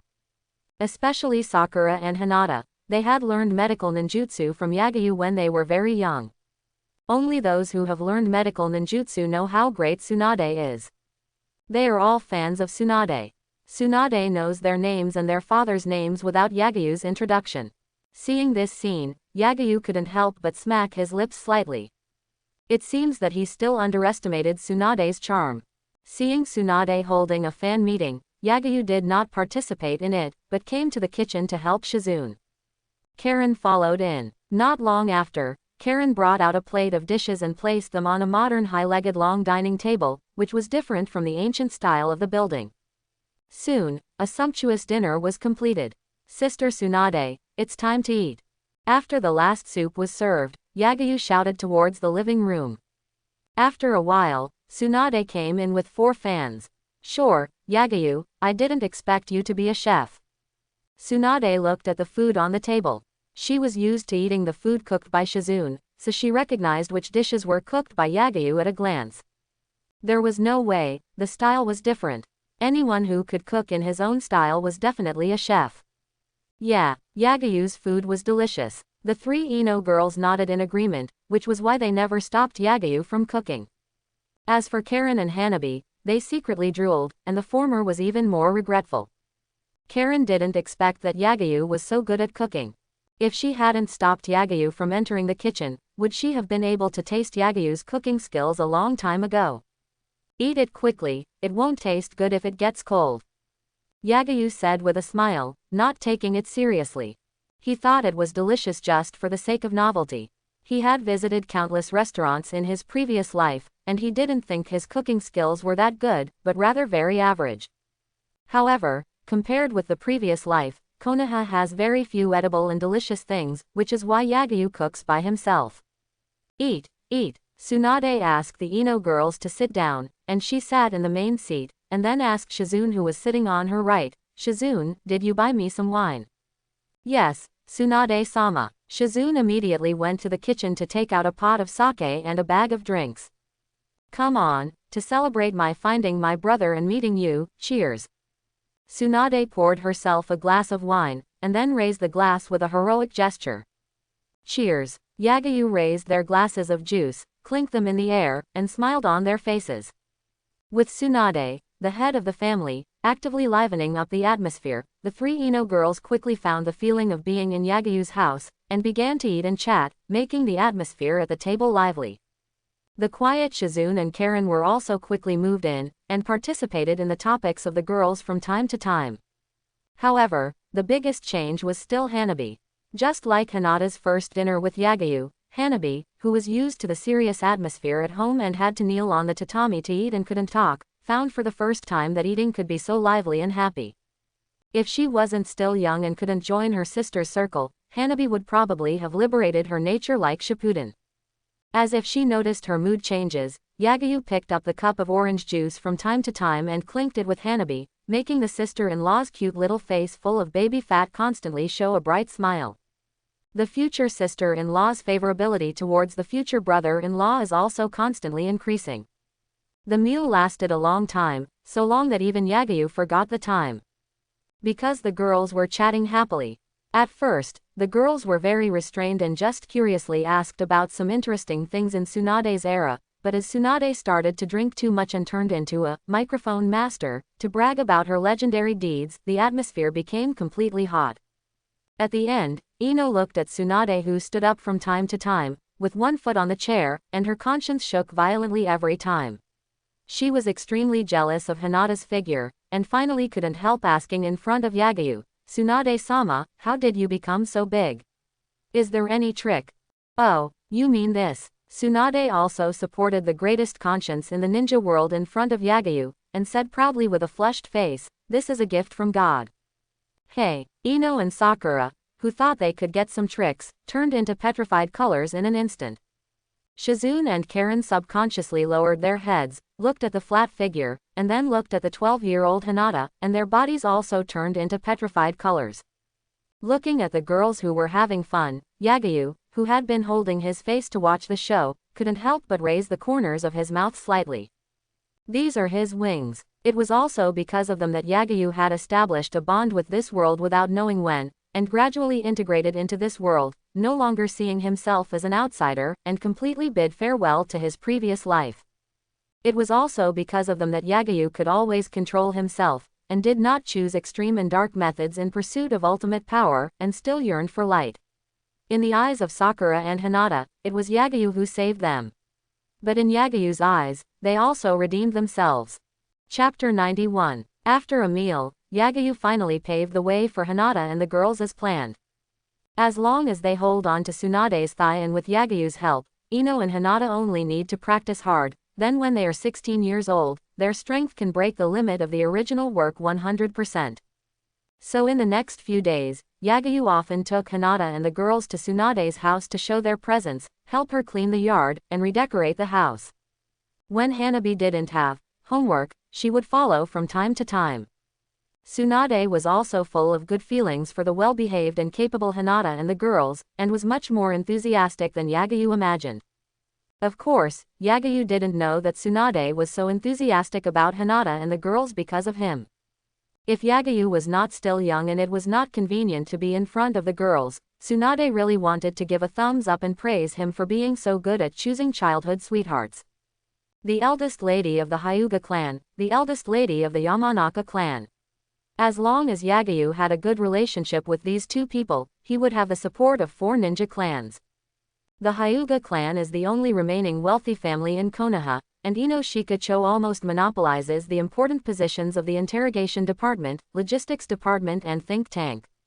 With the support of these 4 families, even if Yagayu does not have wood release, it is already a foregone conclusion that he will become the 6th Hokage. Even the elders cannot stop it. In order to pave the way for Yagayu, Tsunade will of course be good to Hinata and her 3 daughters. Tsunade even had an idea. After succeeding the 5th Hokage, should she accept Hinata and her daughters, let them and Karen learn from Shizune from an early age, and after Yagayu succeeded the 6th Hokage, they can directly take office and take control of the real power of important departments without having to train them from scratch.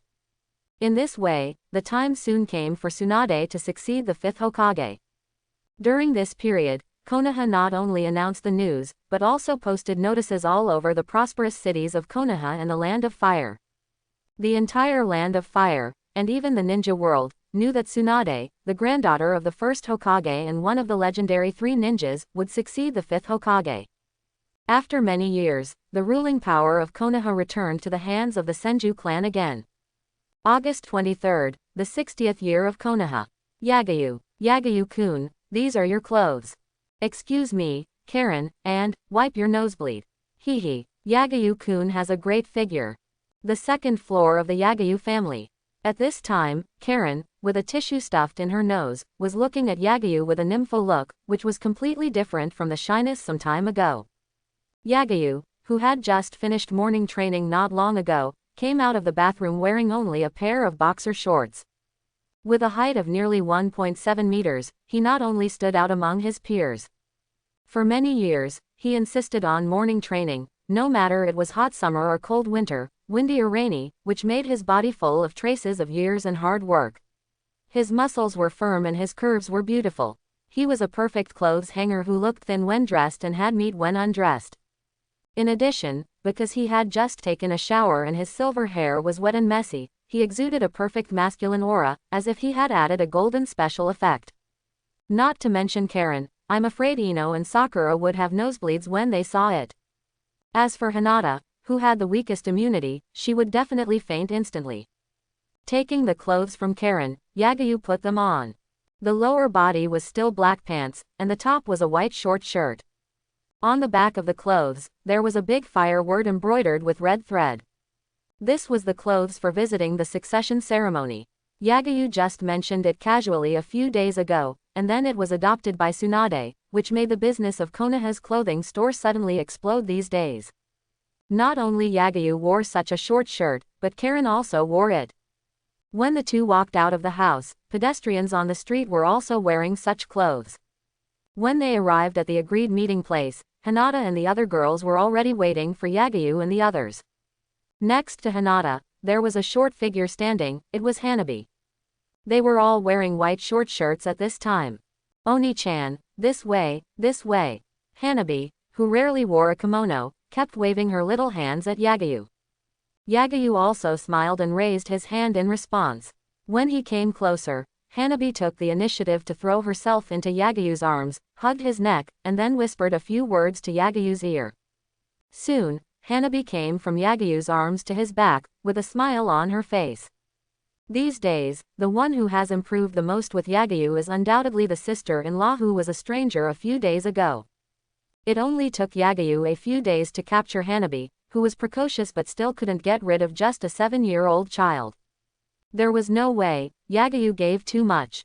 Hanabi, who originally had a hidden admiration for the strong, became Yagyu's lackey after seeing the gift given to her by Yagyu, which was an S-level sealing technique specially marked with a red pen, and a technique that could store chakra. In addition, Yagyu's personality was as gentle as her sister, so she didn't have to follow the etiquette in front of him like she did in front of her father and the elders. Hanabi, who was originally lively, soon released her nature in front of Yagyu. Let's go, the succession ceremony should be about to start. Carrying Hanabi to Hinata and the other girls, Yagyu and his group walked and talked, and soon came to the open space under the Hokage building. At this time, the open space was already filled with people, and the surrounding streets had become extremely crowded. Some people couldn't get a seat and even climbed onto the telephone poles. Most of them were wearing white tops with red fire characters embroidered on them, just like Yagyu and the others. Everyone's eyes were focused on the rooftop of the Hokage building, the tallest building in Konoha, expecting that beautiful figure to appear. Yagyu and the others came to a location relatively far back, but where they could still see the Hokage building. Tsunade didn't keep everyone waiting. Soon, even though she was wearing a long tea green gown as loose as a kimono, her plump figure could not be concealed. Her light yellow hair seemed to be emitting golden light under the sunlight, and she appeared on the rooftop of the Hokage building. Looking at that figure, countless women, whether they were civilians or ninjas, older or younger, their eyes became fanatical and admiring, just like the Ino girls a few days ago. Voices of excitement have sounded from different directions. It's Tsunade-sama, I finally meet you in person. It's so beautiful. It's exactly like the picture in the textbook. After so many years, Tsunade-sama has not changed at all. How does she maintain her skin? Quote. Looking at the crowd below, Tsunade saw many familiar people. Then she smiled and took out a hat with the word, fire, written on it from her back. She raised her hand and made a bold declaration. I've kept you waiting. From today on, Konoha will be governed by me. I am the 5th Hokage of Konoha. Unlike Hiruzen Sarutobi who liked to give speeches, Tsunade directly declared her sovereignty without any nonsense. Oh, Tsunade-sama, Godime-sama. The atmosphere below was instantly ignited, and all the civilians and a large number of ninjas were shouting Tsunade's name. The sound of cheers resounded through the sky. Looking at Tsunade, who was wearing a Hokage hat and waving to the crowd below on the rooftop, a smile appeared on Yagyu's face. From this moment on, Konoha finally turned over completely and officially entered the era of Tsunade. From this moment on, Yagyu became the crown prince of Konoha, inferior to one person and superior to 10,000 people. With Tsunade's protection, he no longer has to worry about being targeted, let alone being accused of treason after resisting. Now he has unbridled privileges. Because no matter what mistakes he makes, Tsunade will protect him. When he shows off his wood release, the entire Konoha will cover him. Those who oppose him are all traitors. Except for some sensitive abilities, Yagyu finally no longer needs to hide his strength and can openly board the stage of Konoha and even the ninja world. The privilege of the Konoha crown prince is greater than Yagyu imagined. He quickly received the first wave of benefits brought by this status. The benefits were so great that even Yagyu was a little overwhelmed. It was the day after the succession ceremony, and the Hokage's office had been renovated. Tsunade glanced at the women who were helping Shizune and moved all the things belonging to Sarutobi Hiruzen. The girls from Ino were coming in and out of the office. Suddenly, they were sitting on the sofa, helping to sort out some scrolls, documents, and books. Yagayu, who classified them, asked, "Yagayu, what is your chakra attribute?" "Water, earth, wind, thunder." Yagayu replied without raising his head. "4 kinds." Tsunade nodded with satisfaction. "Including the yin of genjutsu and the yang of wood escape, you have 6 attributes. You just need to practice the last fire, and you will have a full attribute physique like the second grandfather." After finishing speaking, Tsunade suddenly opened the drawer, took out 2 scrolls from it, threw them to Yagayu and said, "Go on." After catching the flying scroll, Yagayu finally looked at Tsunade in confusion and said, "Sister Tsunade, what is this?" "One is a teleportation scroll similar to the counter-channeling technique, and the other is a sealing technique that opens the sealed book." Tsunade pointed to the cubicle in the Hokage's office and said with a smile, "Read the sealing technique first, then go down to the cubicle and open another scroll. Just like using the storage scroll, input chakra and activate the technique on the scroll. It will be transferred to the Forbidden Technique Library. Of all the ninjutsu in the Forbidden Jutsu Library, including the Book of Sealings, you can choose whichever one you like." Quote. "Ah." Yagayu stared at Tsunade blankly, showing a rare stunned expression. Tsunade was very satisfied with Yagayu's reaction and couldn't help but joked, "Oh, what, are you not satisfied with this gift from sister?" But, after Yagayu came to his senses, his voice also stuttered in a rare way. "Isn't the sealed book a forbidden book that has been kept by all Hokages and can only be read by the Hokage?" "Yes, now it's my turn to keep it, of course it's up to me to control it," Tsunade said matter-of-factly. "Besides, the Book of Seals was made by Grandpa to seal the extremely dangerous techniques of Grandpa II. Most of the techniques in it were developed by Grandpa II. It can be regarded as one of the legacies of our Thousand Hands clan, so what does it matter if you see it?" Standing up and coming to Yagayu's side, Tsunade touched his head and said with a smile, "You are the perfect creation of our Senju clan. You not only awakened the great-grandfather's wood escape, but also inherited the second grandfather's water escape and ninja technical talent. Such talent cannot be wasted. And you, who knew how to hide yourself at the age of 7, I believe that with your wisdom and rationality, you will not fall into the abyss of forbidden techniques, but will master them all like second grandpa and turn them into your own weapons." Quote. Sister Tsunade. Looking at Tsunade, who was full of confidence in him, Yagayu suddenly felt a warm current in his heart, and then he felt a little guilty for a rare reason. He didn't expect that Tsunade would be so good to him. The day after he succeeded the 5th Hokage, he gave him the key to the Forbidden Technique Library and the Book of Sealing. Although the Book of Sealing was made by Hashirama Senju, most of the forbidden techniques in it were indeed developed by Tobarama Senju. But it is also true that only the Hokage can watch this thing. Even if other people have a strong record and have merits to exchange for forbidden techniques, they can only get an independent scroll of forbidden techniques. And this scroll is not a permanent possession. Not only does it need to be returned on time, it cannot be passed on to others. That's why Yagayu's plan did not include the idea of getting the Book of Sealing and the Forbidden Technique scroll from Tsunade. His plan is to use the death mask of the Uzumaki clan to rescue the souls of successive Hokages, and then later, as a descendant of the Senju clan, he obtained all his forbidden techniques from Senju Tobarama, as well as the wood escape secrets of Senju Hashirama. And now, Tsunade, who had just become Hokage the second day, broke the rules and gave the keys to the Forbidden Technique Library and the sealed book to Yagayu, allowing him to go in and watch at will. This scene that was not in the plan caught Yagayu off guard. Because Tsunade's doting was too heavy. After all, only Yagayu knew that his identity as a descendant of the Senju clan was actually fake. Tsunade was so good to him that Yagayu rarely felt guilty for deceiving a good person. But it must be said that Tsunade's operation made Yagayu's favor for her soar to an extremely high level. Just like the grace of Yuhi Kurenai's teaching, Yagayu has decided to repay Tsunade in the future. So, Yagayu clenched the scroll in his hand, his eyes became firm, and smiled confidently at Tsunade. "Thank you, Sister Tsunade, I won't let you down." "So good." Quote. Tsunade rubbed Yagayu's hair again, and then reminded him as if she had thought of something. By the way, the teleportation scroll can only be used in the Hokage building, so as not to trigger the perception barrier. It is said that the Hokage building was invaded by a mysterious person of unknown identity some time ago, including the time of Orochimaru.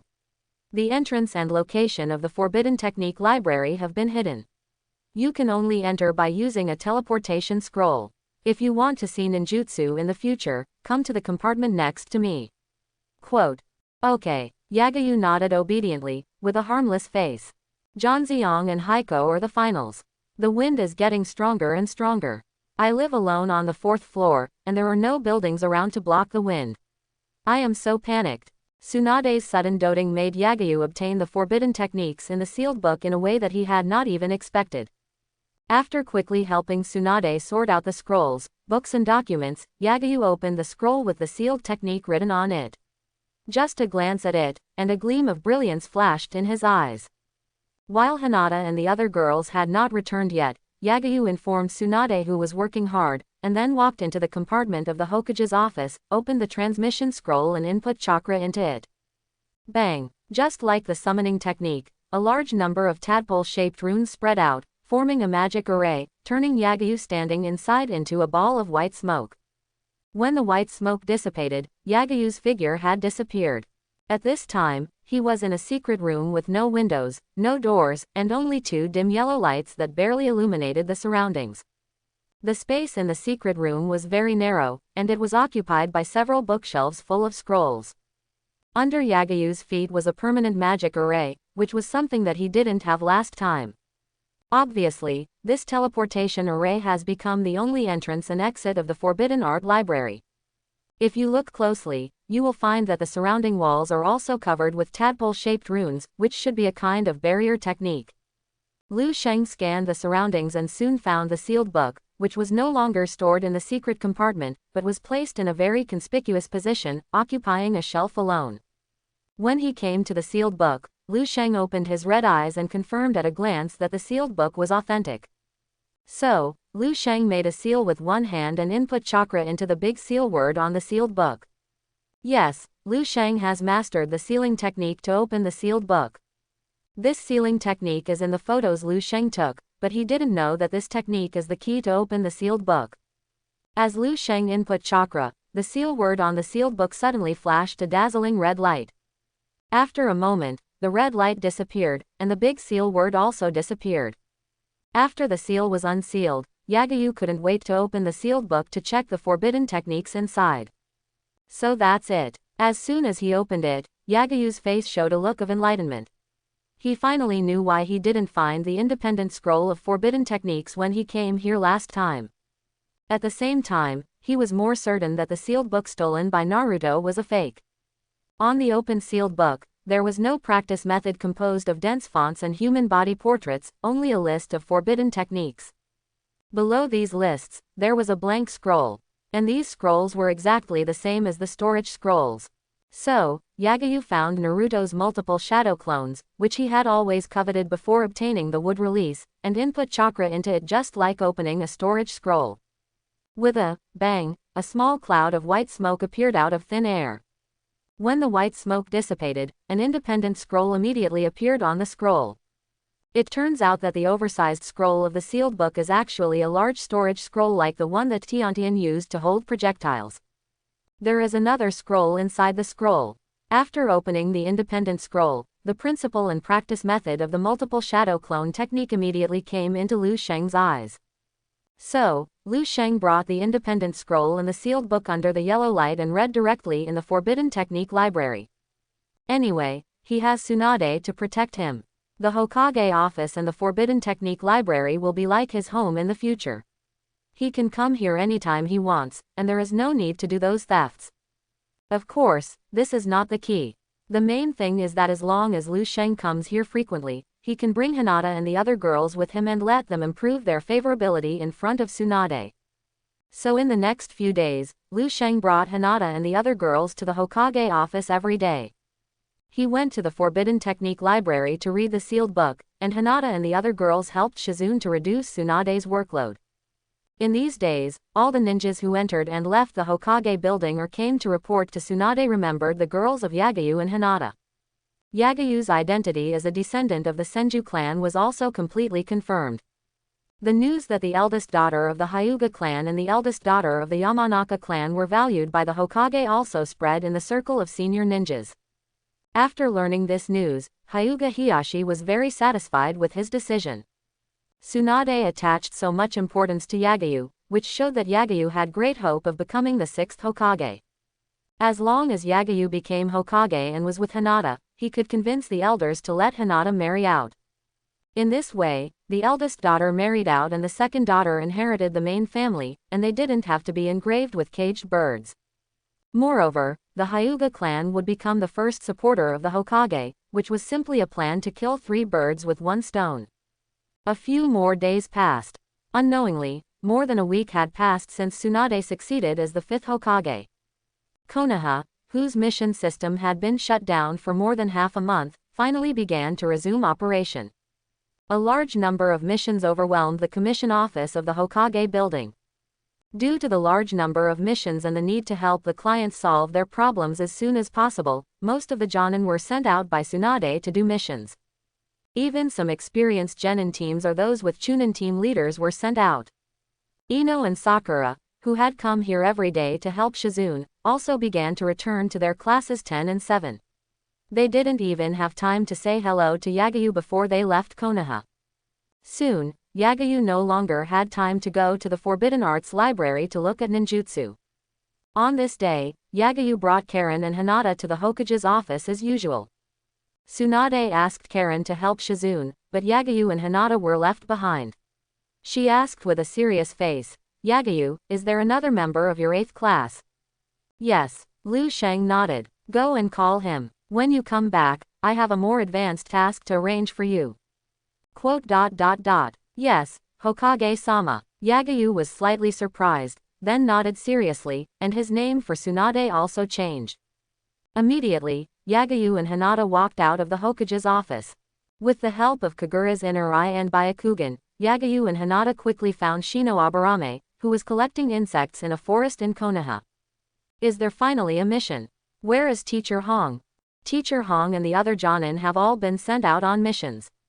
The mission system has been suspended for such a long time. There are too many commissions accumulated during this period. In the past 2 days, it is indeed rare to see those high-level ninjas wearing vests on the streets. But this mission, there are only 3 of us. Doesn't that mean that we can start to complete the mission independently? It should be just a special period. After all, the results of the Chunin exams haven't been released yet. It may be necessary for one of us to become a Chunin before we can start to independently perform some relatively low-level tasks. If it is based on strength and performance, then the only people who can become Chunin in this generation should be Yagayu and Rock Lee. Shino, you have great hopes. After all, you single-handedly captured the puppet guy from Sunagakur village. When Sunagakur village came to redeem them some time ago, they paid a high price. Class 8 walked and chatted, and soon returned to the Hokage's office. However, after pushing the door open and entering, the 3 of them were slightly stunned. Having the same reaction as them, there were 3 figures who came to the Hokage's office first. "Yo, Yagayu." Shaoli came to his senses immediately, gave Yagayu a thumbs up, and said with a grin. Hinata Neji, who had repaired his relationship with Hinata Hazashi and no longer resented the clan, also held his arms and nodded to Yagayu. "Brother Neji." Hinata immediately came over and whispered hello to Hinata Neji. "Miss Hinata." Hinata Neji responded respectfully, completely different from the previous indifference and condescension. Liu Sheng came back to his senses and said with a smile, "Long time no see, are you here to receive the mission too?" "No, we are waiting for you." The one who answered Yagayu was Tiantian who, like Sakura, liked to wear a white cheongsam, with her long hair tied into 2 buns, and 2 small braids under the buns. Yagayu couldn't help but raise his eyebrows, and then looked at Tsunade, who was sitting at the desk with a serious face and exuding the majesty of Hokage, and asked, "Hokage-sama, is this a joint mission?" "Good." Tsunade nodded and said in a deep voice, "Some time ago, Konoha invited a large number of rich people and nobles to visit the third Chunin examination and the official competition. Unfortunately, a huge change occurred, which caused the mission system to be stopped. The operation has allowed some important people to stay in Konoha until now. Most of the Jonin currently serving in Konoha have gone out to perform tasks. The only power the village can mobilize now is you, the new generation. But you are all genin now and have no experience in completing missions independently, so this is a joint B-level mission. Tsunade took out a scroll from the drawer, threw it to Yagayu, and continued, the client of this task is a noble from the Kingdom of Birds. The other party specifically named Yagayu and asked you to lead the team, so Yagayu, go and follow them. Negotiate. Yes, Hokage-sama. Yagayu nodded respectfully. Tsunade glanced at Mat Kaiban and instructed, you are the third class of the previous class, and you also have no experience in completing tasks independently, so don't look down on the juniors just because you are the seniors. You must obey the captain on this mission. Commander, do you know? Yes, Hokage-sama. The third class also said respectfully. Soon, Class 8 and Class 3 walked out of the Hokage's office.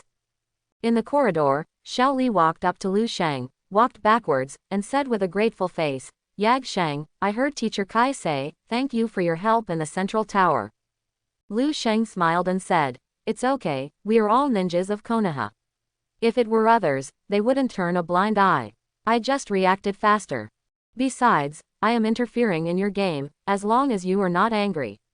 Quote. Of course not, I'm extremely grateful. Xiao Li quickly shook his head and waved his hands, and then made a straight 90-degree bow to Yagayu. I accept your thanks. Yagayu patted Xiao Li on the shoulder, then looked at Hyuga Neji and Tenten, and said with a smile, I have seen your strength. In terms of overall strength, your third team is definitely the strongest team among our genin teams. So in the next tasks, I hope we can cooperate happily. Quote. Seeing that Yagayu did not look down on them who were all eliminated, but praised them, Hyuga Neji and Tenten immediately liked him very much. Especially Hyuga Neji, who was grateful to Yagayu for repairing his relationship with Hyuga Hiyashi, decided to obey Yagayu in his heart. Given the relationship between Yagayu and Miss Hinata, he is likely to be the son-in-law of the main family of the Hyuga clan in the future, and he is also someone he needs to be loyal to. Under the initiative of Yagayu, who understands the ways of the world, the third team, who are already grateful and fond of him, instantly recognized him as the captain. After leaving the Hokage building, Yagayu brought the 8th team and the 3rd team to a guest house. Soon, according to the information on the scroll, they found the steward of the nobles of the bird country, negotiated with the other party, and finalized the departure time. During this period, the nobles of the bird country, who had already visited the entire Konoha, did not want to stay for a moment and wanted to return to the bird country immediately. So, Yagayu asked them to pack up and go to the Hokage building to apply for the village exit certificate first, while the 3rd and 8th teams went home to pack their luggage and gathered at the village entrance as quickly as possible. Then Yagayu came to the Hokage building alone to apply for the village exit certificate for the 3rd and 8th teams. When there were guiding Jonin, this was the job of the guiding Jonin. Now that the guiding Jonin have gone out to perform tasks, it is the job of the captain. After applying for the village exit certificate, Yagayu quickly came to the village entrance and waited for the 3rd and 8th teams, as well as the team of the bird country nobles to arrive. As ninjas, the 3rd and 8th teams have strong execution ability. In less than 15 minutes, they each carried a backpack and appeared at the village entrance in an instant. Yagayu, didn't you pack your things? Looking at Yagayu with empty hands, Xiao Li asked puzzledly, just like Aburame Shino before. I don't have much stuff, I put it all in the storage scroll. Yagayu took out a scroll and shook it. I see. Xiao Li was slightly surprised. Tenten, who not only carried a backpack but also a large scroll under it, had her beautiful eyes brightened. Yes, the storage scroll seemed to be able to be used in this way. If she used the storage scroll to carry daily necessities, wouldn't she be able to take a lot of things with her when she went out? By the way, Lee, Neji, what's the matter with the bandages on your bodies? Are you injured? My medical ninjutsu is very good, do you want me to help you treat it? Since Team 8 and Team 3 were working together for the first time, they were not familiar with each other. Aburame Shino was a sultry man, and Hinata was not good at speaking. In order to avoid the atmosphere from falling into embarrassment, Yagayu took the initiative to find topics to communicate with Team 3, and looked caring, which once again won the favor of Team 3. However, Lee and Hyuga Neji did not let Yagayu help them with treatment. They often practiced hard, and if they suddenly didn't have these injuries, they would be very uncomfortable. And if they were cured, they would soon return to their original state, and there was no need to waste Yagayu's chakra. Next, Yagayu treated the problem and kept looking for various topics to chat with the third team at the entrance of the village. He even took care of Tiantian's emotions and praised her throwing skills in the Chunin exam. Controlling hundreds of ninja tools, she can aim at the target so accurately, even he can't match it. Faced with Yagayu's enthusiasm and goodwill, Xiaoli and Tiantian, who were also lively, suddenly had no barriers with Yagayu and soon became very excited. It was not until an hour later that the noble convoy of the bird country finally arrived. "I'll trouble you next, Mr. Yagayu." "No, this is my duty." Yagayu and the noble's butler exchanged a few polite words, and then handed the village exit certificate to the gatekeeper. After many days, they left Konoha again. From beginning to end, Yagayu had never seen the noble, and the other party did not seem to want to meet Yagayu. After some observation, Yagayu also realized that it was not the noble who specifically asked Yagayu to escort him, but the shrewd butler who proposed it. The other party was obviously good at collecting intelligence, and he must have received the recent news and knew Yagayu's identity. Or, he saw Yagayu's strength during the official competition of the Chunin exam and knew the phantom instant body technique. It may also be that he knew that Yagayu's 8th team and the 3rd team had the Byakugan, so he directly entrusted 2 teams. Or even all 3. Otherwise, the noble would not be so ignorant of this little bit of human relations. Therefore, Yagayu was no longer curious about why the other party named him as the captain. He commanded the 3rd and 8th teams to stand on the 2 sides closest to the carriage, and occasionally opened the white eyes, or sent insects for long-range and close-range perception. The Kingdom of Birds is one of the neighboring countries of the Kingdom of Wind. According to the map of the Ninja Realm, it is to the north of the Kingdom of Earth, to the east of the Kingdom of Rain, to the south of the Kingdom of Wind, and to the west of the Kingdom of Bear. There are 3 routes from the Kingdom of Fire to the Kingdom of Birds. The first is to pass through the Kingdom of Rivers, the second is to pass through the Kingdom of Rain, and the third is to pass through the Kingdom of Grass. If you choose the first route, you need to cross mountains and ridges. The third route requires passing through a large grassland and passing through the border of the Kingdom of Rain or the Kingdom of Earth. So the most suitable route is to pass through the Kingdom of Rain. The nobles who were eager to return to the Kingdom of Birds directly asked Yagayu and others to choose the second route. Yagayu did not refuse. After all, the customer is God. As long as he is not a rogue like Dasna who has no money, lies about the mission level, and morally blackmails after being exposed, it will be fine. So, the 8th team started the boring walking journey again. The speed of the carriage is very slow. Even if the terrain of the fire country is very good, if you want to go to the nearest river country, you must not stop anywhere and almost rest during the day to leave the fire country in 3 days. For example, the caravan of the first sea-level mission of the 8th team.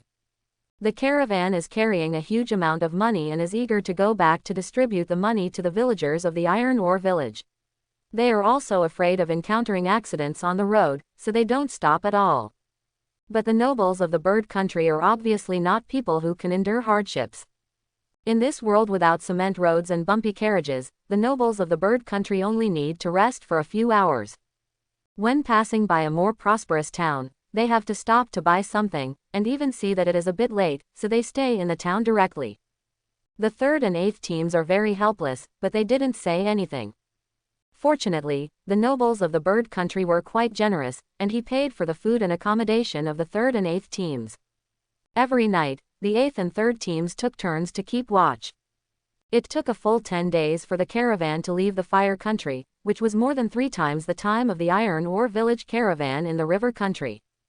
When he thought about having to pass through the rain country and walk a distance in the bird country, Yagayu felt like vomiting. In the future, he would probably have a stress reaction when hearing about escort missions. He would rather assassinate the 5 cage than do this kind of mission. However, the torture has just begun. The Ninja continent is a very unique continent. Each place on this continent has a unique climate and terrain. The countries and villages that were established in these places are named according to the characteristics of the place. For example, the characteristics of the wind country are deserts and strong winds. The characteristics of the earth country are rocks and mountains. The characteristics of the thunder country are towering peaks and thunder. The land of rivers is the land of mountains and rivers. The land of rain, as the name suggests, means that it rains all year round, and all 4 seasons are rainy seasons. It's not so bad within the country, there are still many sunny days in a month. The hidden rain village ruled by the Akatsuki organization is really outrageous. Except for Sunday, the other 6 days will be covered by Nagato's rain tiger freedom technique. However, the luck of Yagayu and others is obviously not very good. Not long after the convoy entered the land of rain, the sky became overcast, and soon it started to rain heavily. When the rain and yellow mud mixed together, the ground was like a swamp, and the carriage could not move. The already slow speed became even slower. The wheels would occasionally drive into the potholes with accumulated water, and would get stuck for a while. The 3rd and 8th teams, wearing raincoats, looked speechless for a while. Then the kind-hearted Xiao Li couldn't help it and took the initiative to help push the cart. It was 5 days later when the convoy drove out of the land of rain. It took 5 days to reach such a small country. It took half a month from Konoha to now. This further strengthened Yagayu's idea that he would never accept escort missions again. Just as Yagayu and others entered the land of birds and were slowly heading towards their destination. In a tea house built on the roadside on a deserted forest road in the land of birds, a complaining voice was heard. Brother Kakuzu, we will be back to the land of rain in just a little while. Do you need to work another job? Where would you get the money if you don't work? Who paid for your food and drinks along the way? Even if that's the case, there's no need to work while looking for prey, and then continue to work on the way back. You said your religion can make money, so I teamed up with you, but your religion doesn't make a penny. If your head wasn't worthless, I would have taken it off and exchanged it for money on the black market. Hey, you're going too far. Didn't I give you all the money from working and hunting? If it weren't for this, I would have killed you, a guy who only wastes money. But you, Brother Kakuzu, are quite principled. You didn't kill that boss. His head is worthless, and he will give me money after he comes back. Maybe I will have the opportunity to work for him in the future. It's not worth killing him. Quote. The picture zoomed in, and a young man with a gray slicked back hair, wearing ordinary clothes, a white apron in front of him, and a towel on his shoulders, was sitting at the door of the tea house, looking for topics in a bored way. The person talking to him was a middle-aged man wearing the clothes of a shopkeeper, with a black mask on his face, and his eyes did not look like a good person. However, this middle-aged man who looked fierce and evil was diligently wiping the table and cleaning the tea house at this time, full of contrast. These two people are the immortal duo in the Akatsuki organization, Kakuzu and Hidan. Hey, Brother Kakuzu, someone is coming. At this time, Hidan, who was picking his nose, suddenly seemed to have discovered something and shouted hurriedly. Go out and attract customers. We get commissions for our money. Got it. Hidan immediately walked out of the door and waved his towel at the convoy coming from the front. Lord Yoshikawa, there is a tea house ahead. Do you want to take a break? The butler of the nobles of the bird country saw this scene and immediately asked the nobles in the carriage. Okay, stop and take a break. After getting the response, the butler immediately gave the order, pull over and take a break. Yes, the coachman and ordinary guards immediately parked the carriage next to the forest road. The pot-bellied noble got off the carriage with the help of the butler and walked towards the tea house. The 3rd and 8th teams followed closely behind. Seeing the forehead protectors on the heads of the 3rd and 8th teams, Feijuan couldn't help but raise his eyebrows and thought to himself, this forehead protector, is it a ninja from Konoha? On the surface, he greeted them very enthusiastically. Welcome, please come in, please come in. It's not good to be not enthusiastic, otherwise he will be scolded by Kakuzu again. Welcome, what do you want to eat? After the nobles took their seats, Kakuzu also came over with a pot of tea and asked very politely. However, When he saw the 3rd and 8th teams standing behind the nobles, especially Hinata with a forehead protector hanging on her neck and a smooth forehead, a gleam of brilliance flashed in the depths of his green eyes. On the surface, he handed a menu to the nobles and waited for their orders. "Let's have some snacks, I don't like other pig food." The noble just glanced at it and said with disgust. "Okay." Kaku didn't say anything, but turned and left. Looking at his departing back, Hyuga Neji frowned slightly, and then made a few gestures to Yagayu, which were all communication codes taught by the ninja school. Hyuga Neji's gestures meant very simple, which was to remind Yagayu that the man was not simple. Yagayu also responded by changing gestures continuously, indicating that he knew that the owner and employees of this tea house were not simple, and they had a strong chakra in their bodies, so they must not act rashly. At the same time, Yagayu was also guessing the identities of the two people. Unlike recognizing Uchiha Itachi and Hoshigaki Kisame at a glance, Yagayu did not recognize the immortal duo. After all, they were not wearing the uniforms of the Akatsuki organization, and they did not have the forehead protectors of the rebel ninja. But the chakra in the bodies of the two was very powerful, not inferior to elite jonins such as Sarutobi Asuma and Hitaki Kakashi. The strength was at least the elite jonin, and there were two of them. Why did such a strong man appear in the tea house of this small country? Could it be that he was tired of the disputes and chose to live in seclusion here? Yagayu didn't know, but just like he reminded Hyuga Neji, he couldn't act rashly. Since the other party had no hostility, he should just pretend that he didn't know their identities. Otherwise, if he took action here, it would be easy to kill the client, which would be a serious dereliction of duty. Not only did he waste half a month, but he also couldn't get a penny. After returning, he might be verbally educated by Tsunade and leave a big bad review on his record. Yagayu didn't want to have such a stain on his first team. So, Yagayu cheered up and was alert to Kakuzu and Hidan. At the same time, he secretly opened his red eyes to see if Kakuzu would poison the food. But fortunately, the other party seemed to be a strong man who lived in seclusion here, and he didn't tamper with the snacks, and they were quickly served. The nobles of the bird country ate snacks and drank tea while they ate them. At the same time, they asked the butler to buy a few pots of tea and a lot of snacks and sent them to the grooms and guards.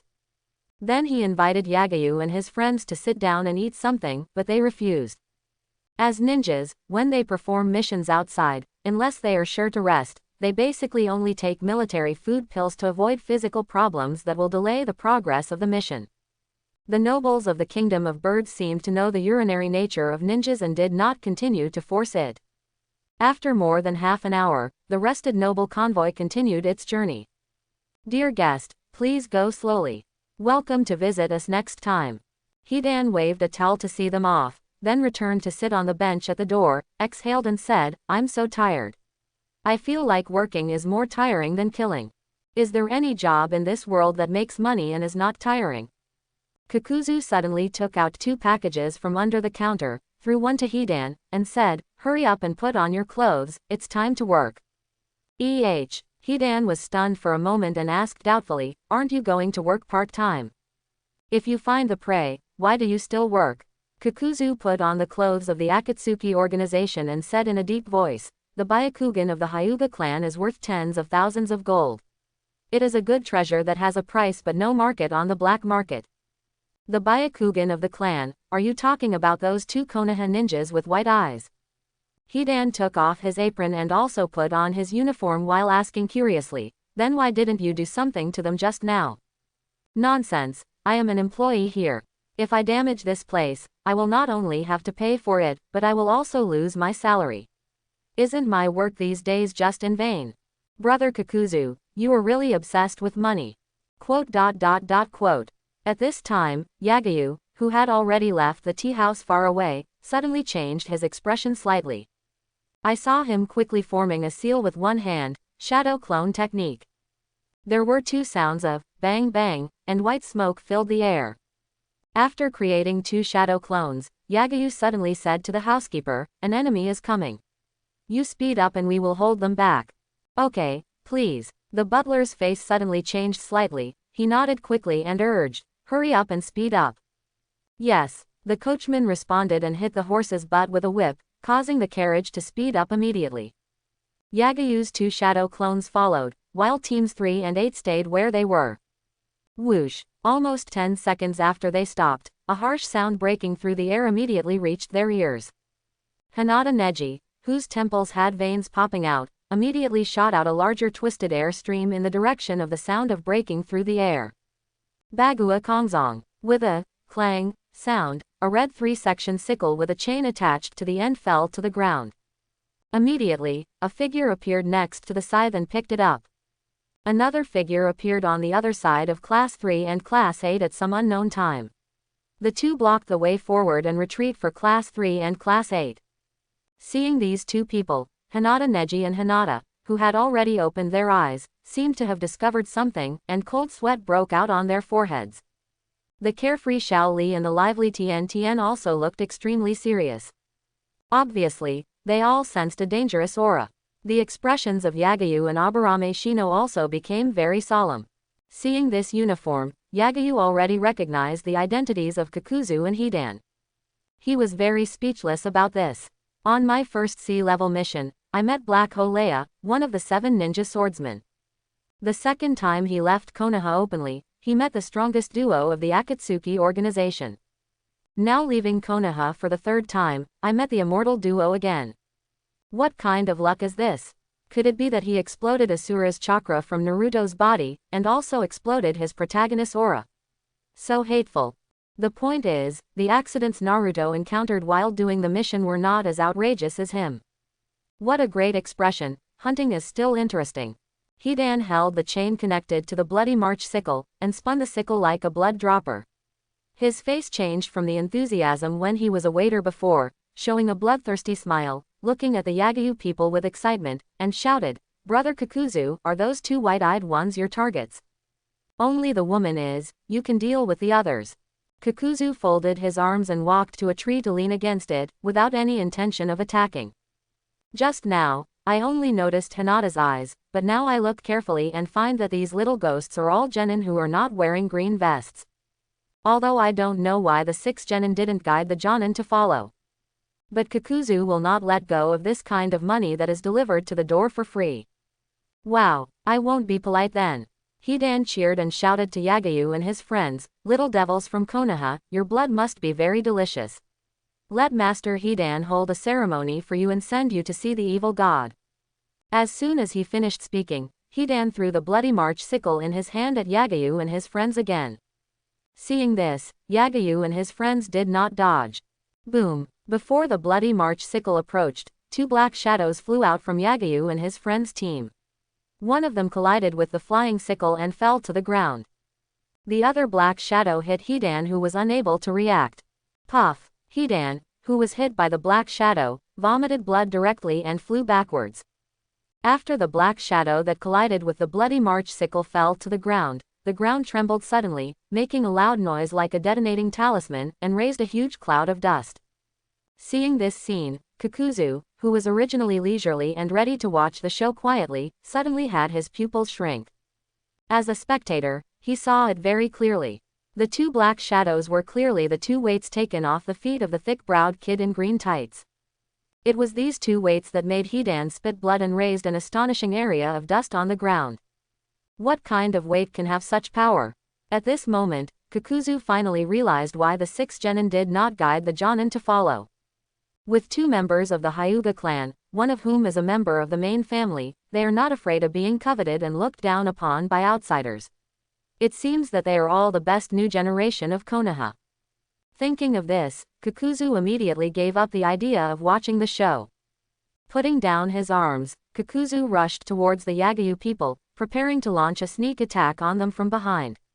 Without waiting for Hinata and Hyuga Neji to open their Byakugan to remind him, Yagayu turned his head and glanced at Kakuzu, then spit out a water arrow from his mouth, which quickly formed a straight water column, and shot towards Kakuzu with the power of cutting the air.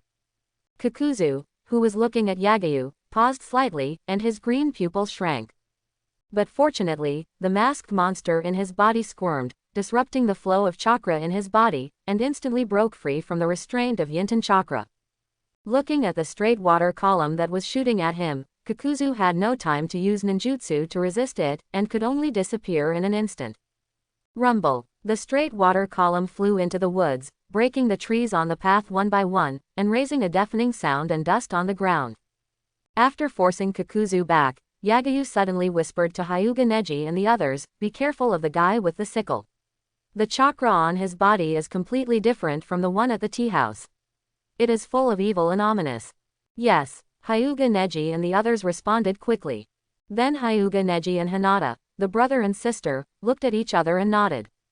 8 trigrams empty palm. Hinata walked to the side of Hyuga Neji, and the two of them opened their Byakugan and shot 2 twisted air currents into the dust and mist. The air currents that flew out merged together to form an air cannon with amazing volume and power, which knocked Hidan, who had just stood up in the dust and mist, away again.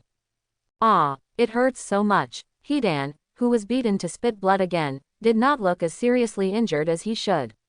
He just lay on the ground and screamed, and his voice was even full of energy. Hyuga Neji and the others did not notice this. Hearing Feijuan's scream, Tiantian seemed to have found the enemy's position.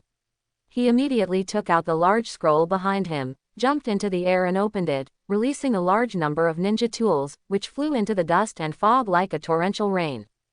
Puff! The sound of sharp weapons entering the body continued to sound, mixed with Feijuan's screams. A gust of wind suddenly appeared, blowing away the thick dust and fog. Looking at the scene in front of him, Hyuga Neji and his men, whose attacks were all successful, were sweating profusely. There was no way, the scene in front of him was too visually impactful. First, he was hit by Xiao Li's weight, then by Hinata and Hyuga Neji's Bagua empty palm combination skills, and finally by Tiantian's ninja tool rain. At this time, Feijuan looked very miserable. The Akatsuki uniform on his body was already tattered.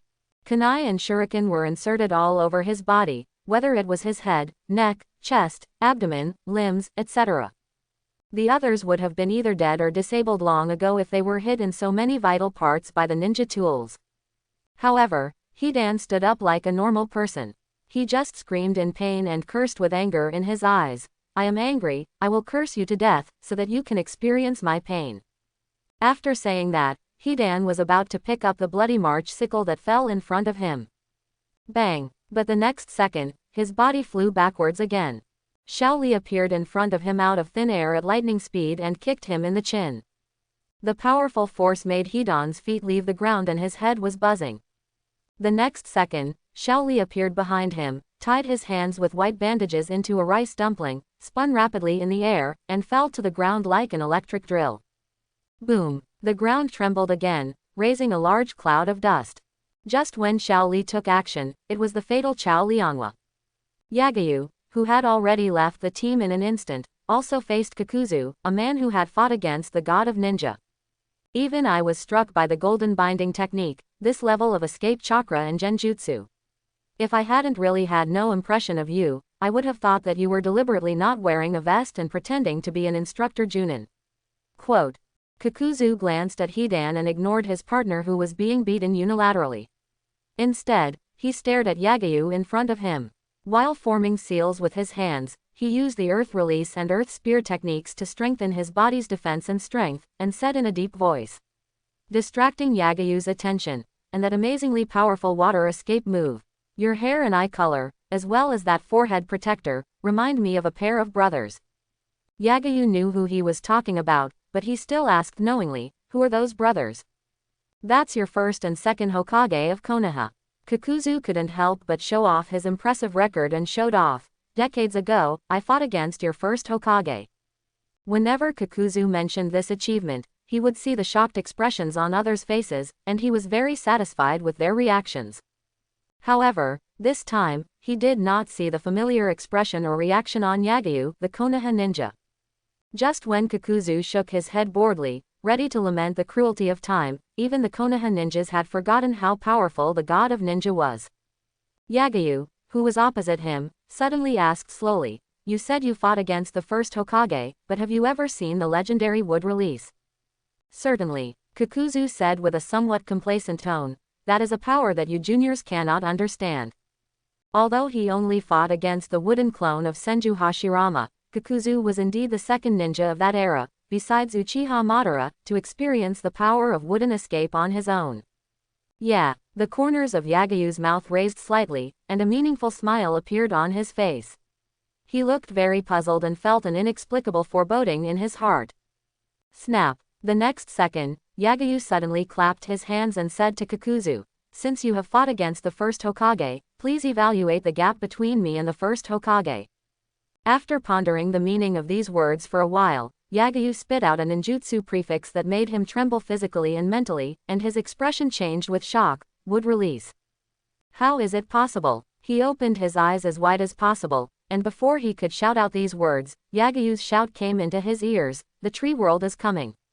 Rumble. A violent earthquake came suddenly, shaking the feet of Kakuzu and Hyuga Neji and others not far away. Kakuzu, who steadied his body, saw the cracks emerging on the ground and the branches emerging one after another.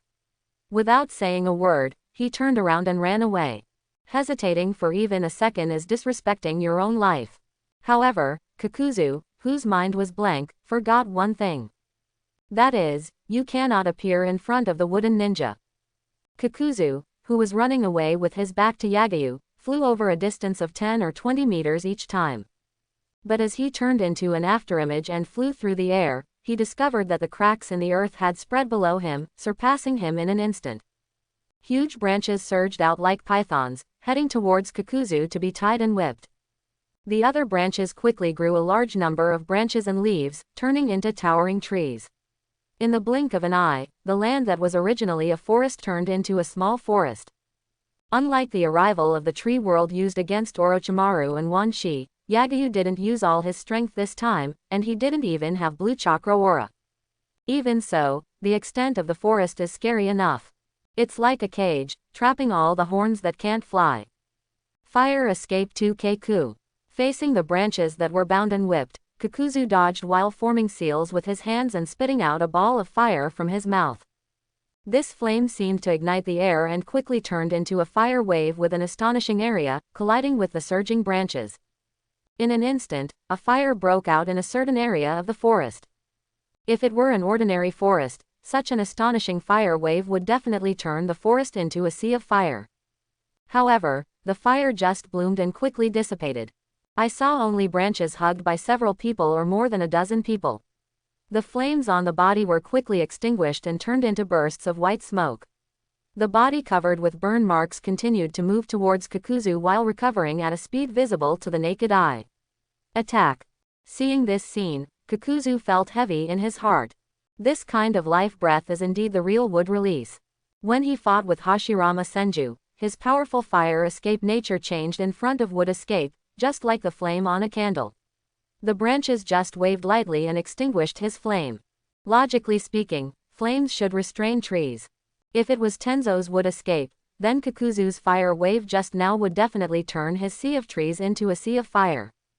Because his wood escape, the vitality is too weak, not only can it not resist the powerful fire escape, it may also increase the power of fire escape. However, Yagayu, who has Ashura Chakra and the body of a sage, his wood escape is the same as Hashirama Senju's wood escape. The source of life is as vast as the sea, and the fire escape not only fails to ignite the branches, but also will be absorbed by the characteristics of wood escape, that is, chakra to eat the chakra in the flame, quickly restore the body burned by the flame, and enhance its own toughness. This is the real wood escape. It is also such a wood escape that can restrain Uchiha Madara, who is good at fire escape. Didn't you say you fought with the first Hokage? At this time, the branches whose burns had completely healed, seeing that they could not catch the tiny Kakuzu, suddenly stopped their attack. Yagayu's voice came into Kakuzu's ears from all directions. The towering trees around Kakuzu had branches extending from the treetops and trunks. These branches turned into Yagayu, looking at Kakuzu with a playful smile, and said in unison, "Since you have fought with the first Hokage, why did you run away when you saw the wood release?" Seeing that he was surrounded by Yagayu's wooden clones, and this was the scene of the wood release ninjutsu, Kakuzu, who realized that he could not escape, snorted coldly and said, "Boy, don't be too arrogant. When I was fighting in the ninja world, you were not even born yet."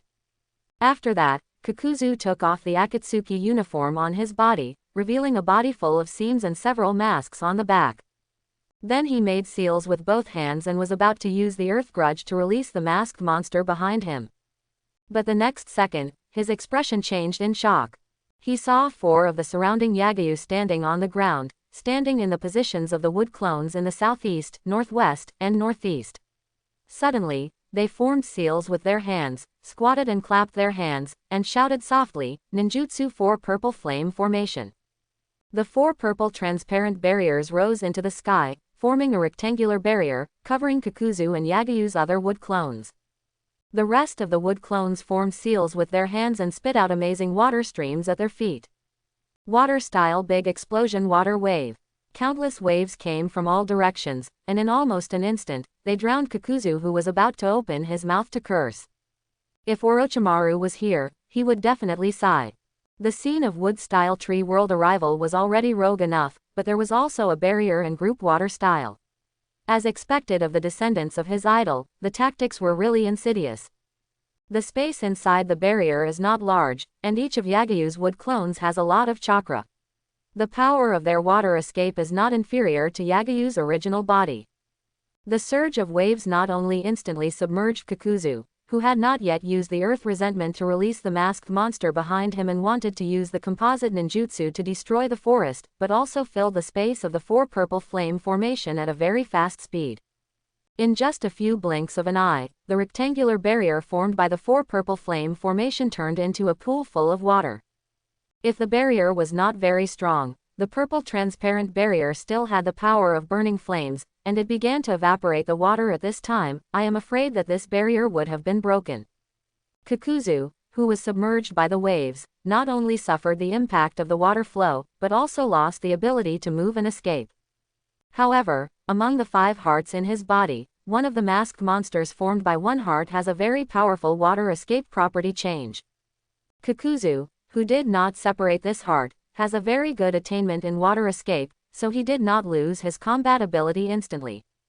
If the opponent was just Yagayu's wooden clone, Kakuzu would even have the confidence to kill him. However, the next second, the scene that made Kakuzu feel desperate appeared. The trees that were also shrouded in the barrier suddenly came alive as if they were endowed with spirituality by the creator. Branches, like tentacles, came to bind Kakuzu. Kakuzu used the water escape technique to change his nature, and dodged in the water very flexibly like a swordfish. However, those trees continued to grow branches, and the branches grew a large number of small vines, which soon filled the pool like water plants. Kakuzu, who did not have a 360-degree perspective eye, was only concerned with dodging the branches and vines in front and on both sides. He was tied up by a vine from behind without paying attention. At that moment, Kakuzu's eyes widened and he knew he was finished. Sure enough, a large number of vines and branches soon tied Kakuzu into a dumpling. Kakuzu only felt that the chakra in his body was rapidly dissipating, and soon became extremely weak. The vines and branches that bound his body became even tougher. In just a few breaths, Kakuzu, who was an elite Jonin, had his chakra sucked out. This is the most unsolvable ability of wood release, and it is also the main reason why Hashirama Senju can make the ninja world obedient and not dare to start a war. In front of wood release, the so-called human wave tactics are not worth mentioning at all. To be precise, the more enemies there are, the stronger the power of wood release. Just one move of wood release tree world advent can make all ninjas except flying types feel despair. The whole forest is formed by Hashirama Senju's chakra. In this forest, Hashirama Senju has a god's perspective, and can also mobilize all trees to perform wood release ninjutsu. Even if the enemy can fly and hide, Hashirama Senju can control the roots of the trees underground, or turn the trees into wooden dragons to attack them. The enemy's 5-element escape technique has no effect on the tree world. All the chakra in the escape technique will be absorbed by the branches, which will increase the power of the tree world. Those enemies tied by the branches will form dumplings and continue to provide chakra to the sea of trees, making the trees more resilient. This is not the serious mode of Senju Hashirama. If Senju Hashirama wants to end the war quickly, he can also let the trees grow red flowers and release paralyzing pollen. Even if the 5 shadow-level strongmen inhale a little, they will lose their combat ability. This is the upgraded version of the flower and tree world. Facing such an enemy, Even if the strength is the same as his, it will be severely restrained, not to mention those who are weaker than him. When all the ninjas in the ninja world are not enough for him, then this person is no different from a god. This is why Senju Hashirama is called the god of ninja. And his wood escape is also an all-round blood limit that integrates attack and defense, seals, range, etc. That's why the top leaders of Konoha secretly conducted the wood release experiment, hoping that the second wood release ninja would appear in Konoha. As long as the second wood release ninja appeared in Konoha, with the ability to absorb chakra, they would not be afraid of the Jinchuriki of the hostile ninja village. Because like the Sharingan, wood release is also the nemesis of the tailed beast. Puff. After the branches and vines sucked Kakuzu's chakra, they automatically untied it. Kakuzu, who was no longer bound, just floated in the pool. Just as he was drowning, 6 sharp branches attacked again, piercing Kakuzu's head and the 5 hearts in his body. The sound of a sharp weapon entering the body sounded, and the mask behind Kakuzu shattered one after another. Swish. As Kakuzu lost his voice, a blue and white light suddenly bloomed on his body. More than a dozen beams of light flew out, forming more than a dozen blue and white light balls floating in the water, which only Yagayu could see. Hualala. Seeing that Jiaodu had lost his voice, the wood clone immediately lifted the 4 purple flame formation. Countless tons of water immediately submerged the surrounding trees. The water level was so high that it almost reached 2/3 of the tree trunks. But soon, the water flow merged into the earth and slowly disappeared. Except for one wood clone, all the other wood clone disbanded on their own and turned into small trees. The remaining wooden clone teleported to Kakuzu's body and picked up Kakuzu's body with a look of disgust on his face. There is no way, Kakuzu's current appearance is too ugly and disgusting. All the masks on his body were shattered, and coupled with the death of his body, all the seams on his body collapsed, and tentacles formed by countless black blood vessels spilled out. This is the forbidden technique of Takigakure village, Earth Resentment U. Perhaps because he had just died, these vascular tentacles were still squirming slightly. Looking at the light groups that had been automatically picked up and were flying towards the main body, the wooden clone suddenly prayed that there would be no such thing as earthly resentment in these light groups. Although this thing can extend his life, Yagayu really doesn't want to become like Kakuzu. Therefore, if the earthly resentment breaks out, it will be impossible for Yagayu to fuse. In this way, this light group will only occupy the position of the space backpack. In the Kingdom of Rain, inside a steel-like building in Yuyin village. At the moment when Kakuzu lost his voice, Nagato, who was in a rather closed space with dim light around him, suddenly opened his purple-rippled Rinnegan eyes. After noticing his changes, Konan, who had been staying beside him, thought there was something wrong with his body, and immediately asked worriedly, "Nagato, are you feeling uncomfortable somewhere?" "I'm fine, but," Nagato shook his head and said in a deep voice, "there must be something wrong over there in Kakuzu." Something happened. Xiaonan was slightly stunned and said, "What happened?" "I don't know, I just felt his chakra disappear through the ring." Nagato made a seal with his hands, as if he was sensing something, then opened his eyes and said, "Even the chakra he resided in the ring has disappeared, and the chakra on Hidan's side is also changing. They should encountering a powerful enemy, Kakuzu is probably dead. Could it be that the arm is broken?" Konan said slowly. "Kakuzu has 5 hearts and 5 changes in chakra properties. Apart from you, there are very few people in this ninja world who can kill him." "Have no idea." Nagato shook his head, then continued to close his eyes and form the seal. "Their location is in the Kingdom of Birds. I asked Z to go there and see." Before he could finish the sentence, Nagato opened his eyes again and said solemnly, "Hidan's chakra has also disappeared." Hearing this, Xiaonan finally looked shocked and said, "They are not rebelling, are they?" "No, Hidan's chakra slowly disappears," Nagato said with an ugly expression. "He should have been killed slowly by someone. The other party should have discovered his immortality and destroyed his body with a technique. I'll go and see for myself." Xiaonan was about to turn around and leave. "No, let Ju go and observe first." Nagato immediately stopped him and said, "The other party can kill both Kakuzu and Hidan in such a short period of time. He must be a big shot in the ninja world. Now is not the time for you to reveal your identity." "I see." Xiaonan seemed to have remembered something, and said with an ugly face, Kakuzu is our financial manager. I hope he doesn't bring the scroll with the funds when he goes out this time. Go check it out. Good. Just as Nagato said, Hidan was dead, and he was killed slowly. Not counting Black and White Zetsu, who has almost no fighting ability, the weakest member of the Akatsuki organization, and also the most dangerous member, is Hidan. As long as Hidan draws blood and then performs a ritual, the opponent will almost certainly die unless he has special abilities and means. Of course, this curse-killing ability must have an upper limit. But where this upper limit is, Yagyu doesn't know, and he is unwilling to try. He was afraid that Hinata and the girls would be injured by Hidan, so he started with Wood Release and Tree World Arrival, and then used his almost unsolvable tactics. Arrival of the Tree World plus 4 Purple Flame Formation plus Big Explosive Water Wave. Without the means to escape the barrier, or the power to defeat the barrier, as long as you are trapped by Yagyu's barrier, you are basically certain to die. Kakuzu was ruthlessly killed by Yagyu without even using the Earth Resentment U and the Compound Ninjutsu. After taking care of Kakuzu, Yagyu quickly returned to Class 3 and Class 8 without waiting for the automatically picked up light ball to fly over. At this time, it is still Xiao Li's performance. Hidan was hit by Li's cousin, his skull and neck were broken, but he was still not dead. Therefore, Xiao Li opened the first gate of the 8 gates of Dunjia without hesitation, to offset the side effects caused by Urinhua, increase the speed to 100%, and then slowly increase the number of gates. Just like Gaara, he was defeated by Hidan. Beat him like a sandbag. Unlike Gaara, who possesses the sand armor, Hidan likes to exchange injuries for injuries in normal battles, and once he gets blood, he starts performing rituals. His taijutsu is very average. If he wasn't afraid of his abilities, the original Choji Akamichi could hang him up and beat him.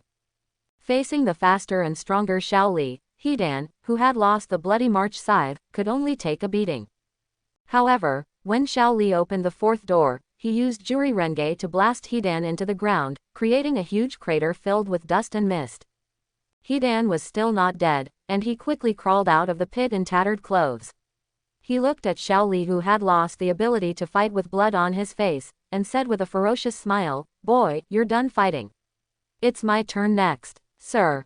After saying that, Feijuan stood up like a mad dog and rushed towards Xiao Li, who could barely stand but could no longer move at high speed and even staggered when walking. Feijuan no longer planned to pick up the Bloody March sickle. He wanted to tear a piece of meat from Xiao Li's body and start the ceremony directly. Seeing this scene, Hyuga Neji and others who had just been unable to intervene immediately tried to stop it. At this moment, a branch broke out of the ground and tied up Feijuan's feet like a tentacle, and then wrapped around him like a snake. "Move, can't move," Feijuan, whose body was tied up, said with difficulty. "It's Wood Release, Yagyu-kun is back," Hinata shouted with surprise. Hyuga Neji and others turned around and looked at the forest behind them. Now they had time to be shocked by the earthquake just now. "So that's it, is this the trump card that Yagyu has been hiding?" Aburame Shino pretended to be calm, but her tone was trembling slightly. Veins bulged in Hyuga Neji's temples, and his eyes trembled as he said, "With such a range and such a degree of chakra, is this the bloodline limit of the ninja god?" Gurgle. Tension swallowed her saliva, and was so shocked that she couldn't speak at all. Just like Naruto, she felt that her worldview was shattered. Her strongest killer move was still the ninja tool throwing, and the range was similar to some ordinary ninjutsu. As a result, her junior, who was 1 year younger than her, was able to create a forest, which would be shocking to anyone. Tension, who had never seen such a range of techniques since she was born, felt that she and Yagyu were not from the same world at all. At this time, Yagyu had instantly arrived in front of Hidan, who was fixed by the Wood Release, silent killing binding technique. Ignoring Hidan's angry glare, Yagyu formed a seal with one hand. Puff! The next second, a sharp branch broke out of the ground and pierced into Hidan's head. "You can't kill me." The intense pain failed to kill Feijuan, and even made him taunt. But the next second, Feijuan's eyes widened. His face and the skin all over his body became dry at a speed visible to the naked eye, as if all the water in his body was sucked out. This is indeed the case. The branch of Yagyu not only sucked Feijuan's chakra, but also all the nutrients in his body. After a while, Feijuan's body lost all functions and turned into a mummy and died. Fiden's immortality is not true immortality. After all, even the 10 Tails Jinchuriki and the 6 Paths level strongmen do not have true immortality. How could Feijuan, who is not even at the cage level, have such an ability? In the original work, he was buried alive and starved to death because of lack of nutrition. Now that he has become a mummy, how could he still survive? With the death of Hidan, it also announced that the immortal duo of the Akatsuki organization are all dead. Let's go. After killing Hidan, Yagayu immediately took out a storage scroll, put his body away, and then gave instructions to Hyuga Neji and the others. After he finished speaking, Yagayu was the first to fly out. Hyuga Neji quickly carried the weak Xiao Li on his back, and followed closely with Tenten and Team 8. Aburame Shino followed up and said the key point. Yagayu, their uniforms are exactly the same, are they members of a certain organization? Yes. Yagayu nodded and said, Teacher Hong and I have met their companions. The members of this organization are all S-level rebel ninjas from various countries. Teacher Hong and I met Uchiha Itachi from Konoha and Hoshigaki Kisame, the mist hidden monster of the hidden mist village. Then why did you destroy his brain? Hearing this, Aburame Shino asked in confusion, wouldn't it be better to save his brain and bring it back to the village to collect intelligence? Quote, I did it on purpose. I will report to the Hokage after I go back. Yagayu's hidden meaning is, don't ask too much. Aburame Shino nodded slightly, and was not angry. He knew Yagayu very well. Since Yagayu refused to say, it means that the organization is no longer accessible to him at his level. As for why Yagayu deliberately destroyed Kakuzu and Hidan's brains, it is actually very simple. There are 2 reasons. One is that Kakuzu and Hidan don't know as much as Yagayu, the time traveler. When necessary, Yagayu will naturally reveal it to Tsunade. Now the information in Kakuzu and Hidan's brains is not only useless, but may also be misleading. If Guomuya knew in advance that the Akatsuki organization had the Samsara Eye, and Jiraiya would definitely think of Nagato. He might think that his disciple was not dead, or that someone had taken Nagato's Samsara Eye, and then ventured into the Hidden Rain village, triggering various butterfly effects. Yagayu's current strength is not enough to save Jiraiya from the 6 paths of pain. Even if they have never fought, Yagayu can infer Nagato's current strength based on the information in the original work. Although Nagato is a super cage level gatekeeper, he is also an existence beyond the 5 cage, which is already another level of existence. And Yagayu is 100% sure that Nagato's current strength is the power as far above that of Shippuden. Because Nagato's physical condition is getting worse year by year. In the original work, 6 Paths Pain attacked Konoha in the 64th year of Konoha, and now it is only the 60th year of Konoha. And the reason why Naruto in the original work was able to defeat 6 Paths Pain was not only because Nagato's condition was not as good as it is now, but also because in order to make big figures like Tsunade feel pain, Nagato consumed a lot of chakra to perform Super Shinra Tensei before fighting with Naruto. The strength and endurance of 6 Paths Pain who has not used Super Shinra Tensei and 6 Paths Pain who has used Super Shinra Tensei are not at the same level at all. Not only Shinra Tensei, if you can use Zheng and Wanxiang Tianyan at will, Chibaku Tensei may be used several times, not to mention Nagato in Konoha's 60 years. Second, Yagayu wants to use Kakuzu and Hidan to destroy the corpse of the brain to plan something.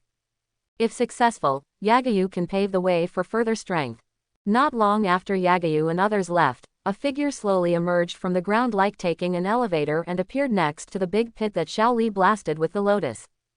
This figure was wearing a black windbreaker embroidered with red clouds, with a pitcher plant on his head and a black and white face. He was the Xuanwu, black and white Zetsu in the Akatsuki organization. There is so much blood, it seems that the battle is very fierce. As soon as he emerged from the ground, White Zetsu smiled playfully. There is no trace of fire escape burning, it seems that Hidan was not burned to ashes. Black Zetsu ignored White Zetsu, glanced at the battlefield, and controlled his body to turn to the other side. This is wood release. Looking at the small forest in front of him, Black Zetsu recognized the nature of those trees at a glance. While being shocked, he couldn't help but say in a deep voice, no wonder they got into trouble, it turns out that they encountered a wood release ninja. Is it true? White Zetsu asked with some doubt, could it be a wood release like a Fae and us? Not a wood release experiment subject, but a real wood release ninja. Black Zetsu said with a heavy heart. This level of yang release chakra, I have only seen it in the reincarnations of Ashuras of all generations. If nothing unexpected happens, it should be the reincarnation of Ashura of this generation, who has also awakened the bloodline limit of wood release. Didn't the Senju clan disappear? How could Ashura's chakra be reincarnated into the descendants of the Senju clan? The Senju clan did not disappear, but merged into Konoha, which is even more. It's hard to be sure who awakened wood release. Is this wood release ninja from Konoha?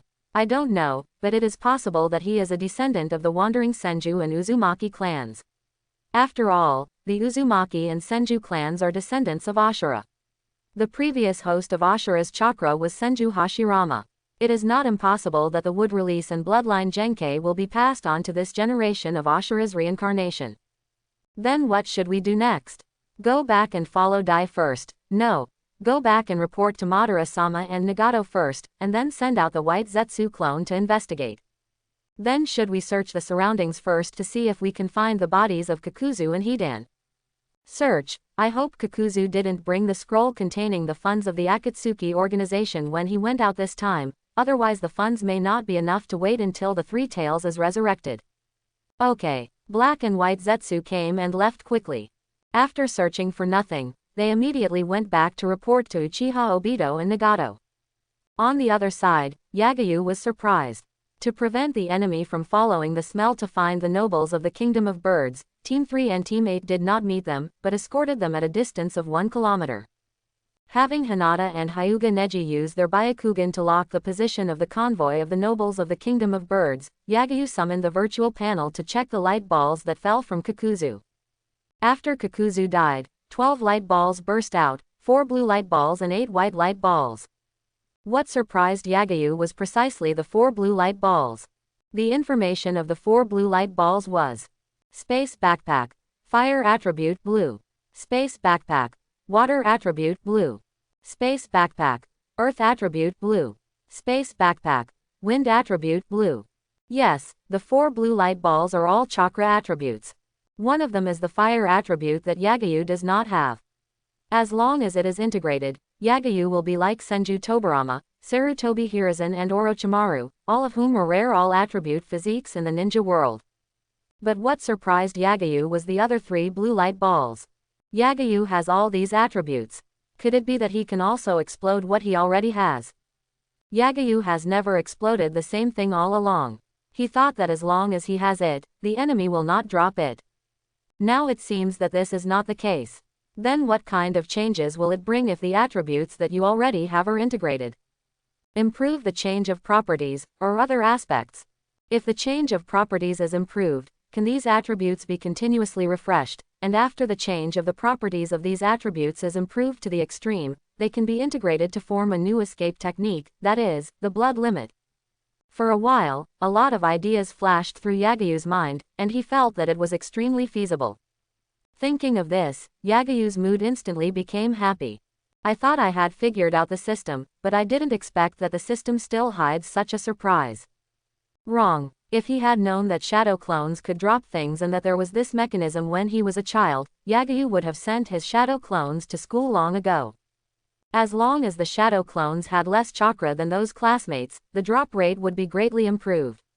Maybe a large amount of chakra attributes would have been dropped long ago, and things would not have only dropped from Naruto and Uchiha Sasuke, Hinata and Sakura in the past 6 years. It's all because of his strength. But it's not too late to know now. Yagayu, who was originally full of repulsion to escort missions, suddenly did not repulse such time-wasting tasks. In the future, when he goes out, he can send wooden clones to capture some stray ninjas and ninjas from other countries while performing missions, and tie them up until the chakra attributes are refreshed. So, Yagayu silently merged 4 blue light balls and 8 white light balls. Those 8 white light balls were all the 5 elements escape techniques mastered by Kakuzu, as well as compound ninjutsu. Even the powerful compound ninjutsu is still just a white light ball in the system's level judgment. Only some special secret techniques can have a blue level judgment, such as the shadow imitation technique of the Nara clan. More than an hour later, Yagayu's shadow clone finally escorted the caravan of the nobles of the bird country to the destination. After getting the final payment from the butler and the task scroll with a good review, the shadow clone immediately returned to Yagayu. The 3rd and 8th teams, who had been away for half a month, began their return journey. The speed was so fast that it was unknown how many times faster than when they came. If they did not rest on the way and took the soldiers' ration pills when they were tired, they would only need 1 day at most to return to Konoha from the bird country. Would release, are you sure? At this time, Haibaiju also reported the information he had collected to Uchiha Obito, who rushed over after receiving the news and was standing with Tiandao Pain at this time. Hearing that the person who killed Kakuzu and Hidan was a wood-release ninja, Uchiha Obito's face under the mask, and Nagato, who was secretly controlling Tiandao Pain, all changed slightly and were a little unbelievable. At this critical moment, the appearance of the legendary bloodline limit of wood release is not good news for them. Uchiha Obito asked ambiguously, "Is it the real wood release?" "Yes." Black Zetsu nodded in agreement and said, "The chakra contained in that wood release is at the same level as the wood release used by Hashirama Senju when he fought with you, Madara-sama." "Who is he?" Uchiha Obito asked in a deep voice. "Is he the descendant of Hashirama?" "I don't know." Black Zetsu shook his head and said, "When we got there, the battle was over. There was only some blood on the ground. Kakuzu and Hidan, and their enemies, were not found. Only Hashirama has wood release. Only the blood of the Senju clan can exert the true power of wood release." Uchiha Obito said very confidently, "It is unlikely that the descendants of the Senju clan wandering outside are very likely. This wood release ninja is very likely to be a ninja of Konoha, or even Konoha's trump card. If that wood release ninja is really a ninja of Konoha, it means that the bodies of Kakuzu and Hidan have fallen into Konoha's hands." At this time, Tendo Pain said expressionlessly, "Although Kakuzu and Hidan don't know the existence of the outer demon statue yet, they know about my Rinnegan and the information about a Megakure village." Hearing this, Uchiha Obito's expression changed again under his mask. After a few seconds, he pretended to be serious and said, "Leave it to me, I won't let you be exposed." "Are you sure?" Tendo Pain looked deeply at Uchiha Obito. "It's a piece of cake." Uchiha Obito said in a calm and confident tone, "The only people in Konoha who can read memories from the brains of living people and corpses are the mind-reading skills of the Yamanaka clan. If that wooden ninja is really from Konoha, then Kakuzu Hidan's body will definitely be sent to the torture department, and I will take action then." "Okay, then I'll leave it to you." Pain Tiandao nodded and said, "It should still be a few years before the Three Tails are resurrected. I don't want to start the plan and transfer Akatsuki's base camp in advance. Just don't worry." After Uchiha Obito left such words, he raised his hand and wiped his body from top to bottom. Wherever he passed, his body disappeared. After a while, Uchiha Obito's figure escaped into a different space and disappeared. At the same time, Black and White Zetsu also used the mayfly technique to sink into the ground and disappear. In less than a moment, Uchiha Obito and Black and White Zetsu left a Megakure village and appeared somewhere on a sunny day. "Black Zetsu, you send some White Zetsu clones to infiltrate Konoha. While collecting information on that wooden ninja, you will also target the torture department to death for me." Uchiha Obito gave the order, but to avoid that wooden ninja, he may really be a descendant of the Senju wandering around. "You also sent some White Zetsu clones scattered in various countries in the ninja world. Since the opponent used wood release once, he will definitely use it a second time." Quote, "I see." Black Zetsu nodded. He valued this wooden ninja more than Uchiha Obito and Nagato. After all, he was the only one who knew that the wood release ninja must be the reincarnation of Ashura. As long as the identity of the other party is confirmed, you can know where the reincarnation of Indra is in this life. If the opponent is a ninja from Konoha, then Indra's reincarnation is 100% certain to be Uchiha Sasuke. If the opponent is a descendant of a wandering Senju, it means that the Uchiha clan also has a wandering descendant. The probability of that wandering Uchiha being the reincarnation of Indra is even greater than that of Uchiha Sasuke. Indra and Asura must meet. This is a 1,000-year fate and a law. And each generation of reincarnations of Asura and Indra will be the best and most powerful beings of the Senju clan and Uchiha clan. If the wooden ninja is really a wandering senju or a descendant of Uzumaki, then the probability that Uchiha Itachi is the reincarnation of Indra is not small. After all, among the current Uchiha clan, the only Uchiha known to be alive are Uchiha Obito, Uchiha Itachi, and Uchiha Sasuke. Uchiha Obito can basically be ruled out, otherwise with half of Hashirama's cells, his pupil power would have skyrocketed to an uncontrollable level. Uchiha, who has reached the ultimate in pupil power, can use Susanoo with one eye or even without eyes, but Uchiha Obito obviously cannot. If Itachi Uchiha is not the reincarnation of Indra, it means that there must be a fourth Uchiha in the ninja world. This is not good news. As a result, Black and White Zetsu sank underground again, preparing to send out a large number of White Zetsu clones to collect intelligence in various countries in the ninja world. I hope everyone will support it and subscribe more.